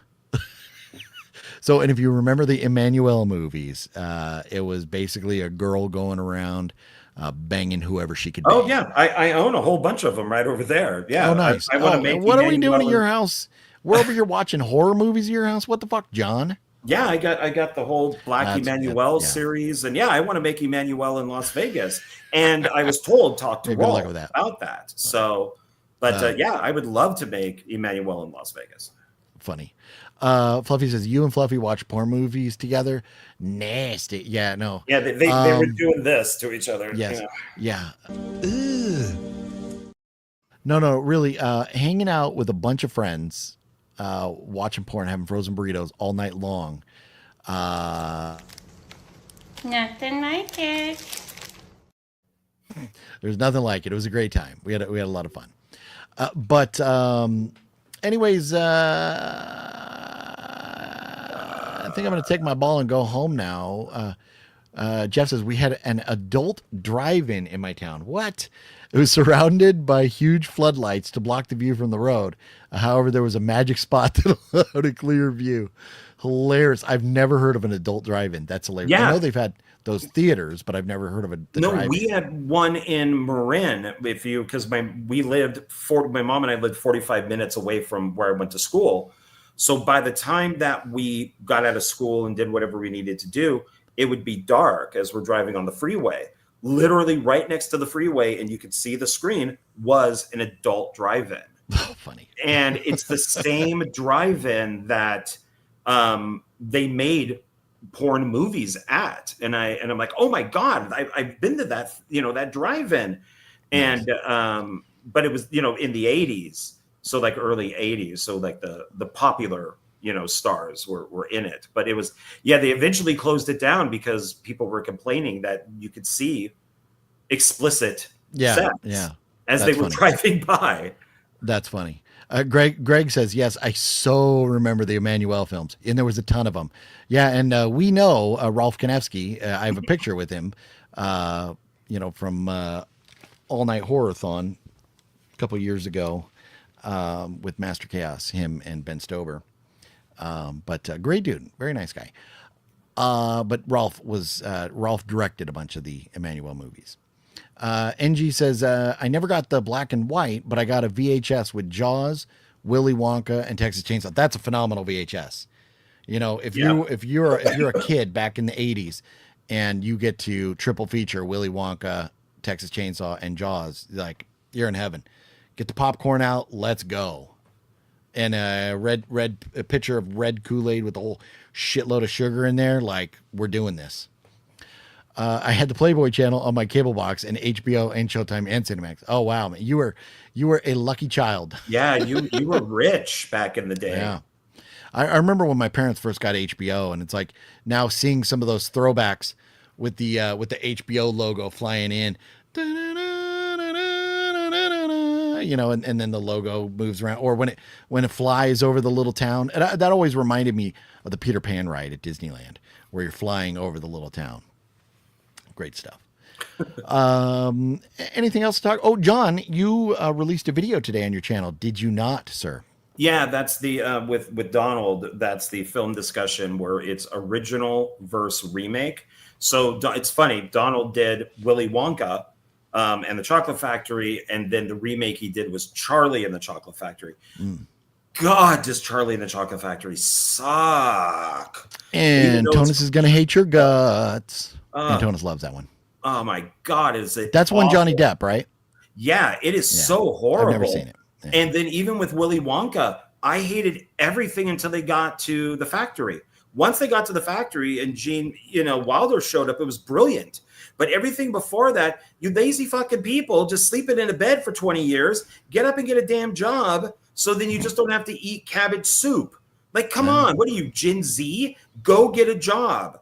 And then I did the original Night of the Living Dead, and then the Tom Savini Night of the Living Dead, but it's the cut one, which is fun. So so that's out on the channel right now. Very cool. Yeah. So everybody go check that out. Make sure you're subscribed to John over there if you're not watching on his channel right now. They also had a bookstore and nude dancers where they sold food before it went porno. That is hilarious, Jeff. That is like Vegas needs that. That is something they should do in Vegas right now. Have an adult drive-in theater, and like you can order food to your car, and the girls that bring it would be topless. You know, and they bring you the food. You know, and put like the little boing, boing, boing. They bring you the food to your car like they would at a Sonic or something. No. That I'm giving people in Vegas an idea. Go do it. Go do it. Put it on the outskirts of town. You know, way out there, whatever. At least that's what I heard. Yeah, Jeff. I don't know if you're being a little facetious there, or wink, wink, or if that really is just what you heard. But that would be, yeah, a lot of people would love something like that. There was an adult shop in the town over where I lived in New York, but there was a strip club in Newburgh, New York, where the porn stars would feature dance. And that's one thing I do know. You would see on the signs, you know, like there's one area, San Diego, Kearny Mesa, that has like, and I don't know if they're still all there or not, but there was a ton of strip clubs in this one area. And there on their signs, it would say, oh, you know, special guest star, you know, so-and-so, or whatever her name would be.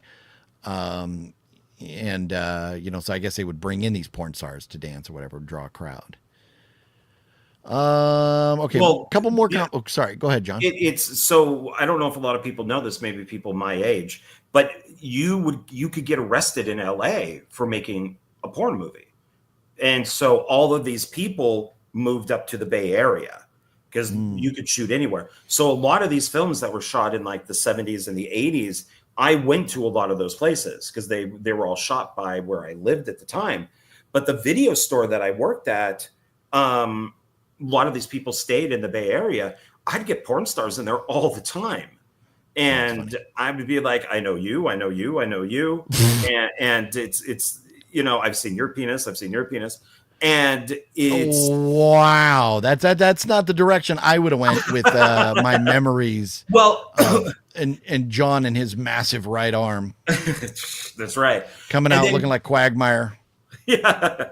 And then you would have, you know, you go down into San Francisco, and that's where, you know, the you know, Behind the Green Door and the Mitchell Brothers, and you know, like Cliff and I would go out and we saw Marilyn Chambers and Bunny Blue, and we saw all these people. So Marin County, the whole Bay Area, was a massive hub for porn stars.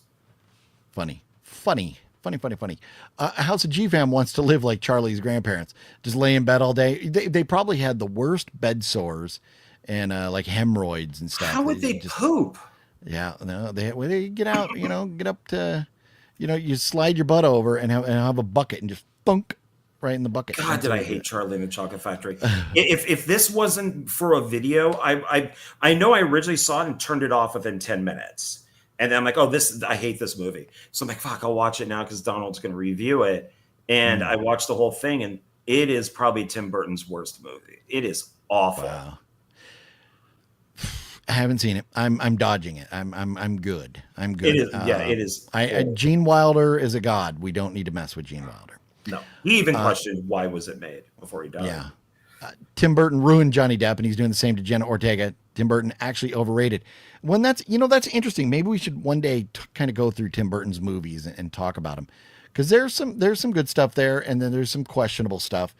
Man, yeah, I'll tell you. We'll tell you, man. Beetlejuice, Bomb Juice, Boring Juice, and Boring Juice. Yeah, I went to. This is when Danny Elfman was coming back with stuff because I'm a huge Oingo Boingo fan. And it was, you know, Danny Elfman celebrates the music of Tim Burton or something like that. Oh, okay. And so it starts off, you know, with like Pee-wee's Big Adventure. It's got an orchestra and all that. It had some of the stars from, like the Nightmare Before Christmas. So like Danny Elfman was there, he sang, and some of the stars were there too, like Paul Rubin. But it started with, you know, Pee-wee's Big Adventure. And everything, and then all of a sudden, Planet of the Apes. Like barely anybody clapped. So that's the film, I think. Even though I love Planet of the Apes, I like his version of Planet of the Apes. That's, I think, when his films started to go downhill, was with Planet of the Apes. Because just nobody clapped for that. Makes sense. We need to... we got to wrap it up. I got to hit the road. But a couple more comments here. Jeff met Amber Lynn. That's Nice. cool. I couldn't tell you who Amber Lynn is, but that's cool. Okay. And how many titty bars are in Vegas? That's a good question. There's a lot. I do believe there's a lot. But I don't know. Never been. I can't say. I don't think I've been to any of them. I'm not last time I went to a titty bar was for my brother's. What do you call that? When right before a dude gets married, when all the bachelor party. It's bachelor party. So, but this isn't for the current wife that he's been married to for a long time, and they have like 5-year-old kid and all that.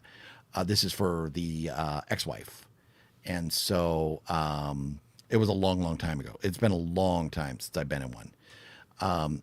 But John, everybody, we're gonna head on out. I don't mean to ignore any of your comments. Jeff just says, true story. She went with me to one of those little viewing booths. Hilarious. You Amber Lynn showing you which ones to watch. And Greg knows, San Diego, the Kearney Mesa area, man, that's it. That's it's where they all were or are. John, anything to add before we go home tonight? No, I think we are done. Right on. Well, it's been a lot of fun. I had a great time. And next week, 3 and 4, there we go. Look at them buttes. We're going to be talking about those. So join us, same bat time, same bat channel next week. Horror Movie Monday. Thanks, John. Thanks for hanging out. It's been a blast. Thank you, everybody. Appreciate it. And all you out there, have yourselves a good one. We'll see you guys next week. Bye. Bye-bye.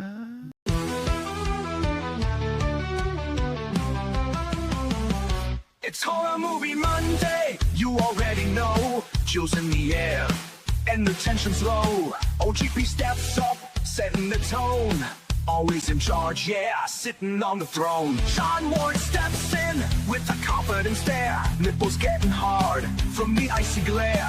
Bowser's in the back, creeping through the dark. Lurking in the silence like a phantom arc. It's Horror Movie Monday, lights down low. Screens on the screen, let the madness flow. We laugh, we jump, we scream, we play. Every week it's thrilling in a twisted way. What's your favorite scary movie? Fuck you!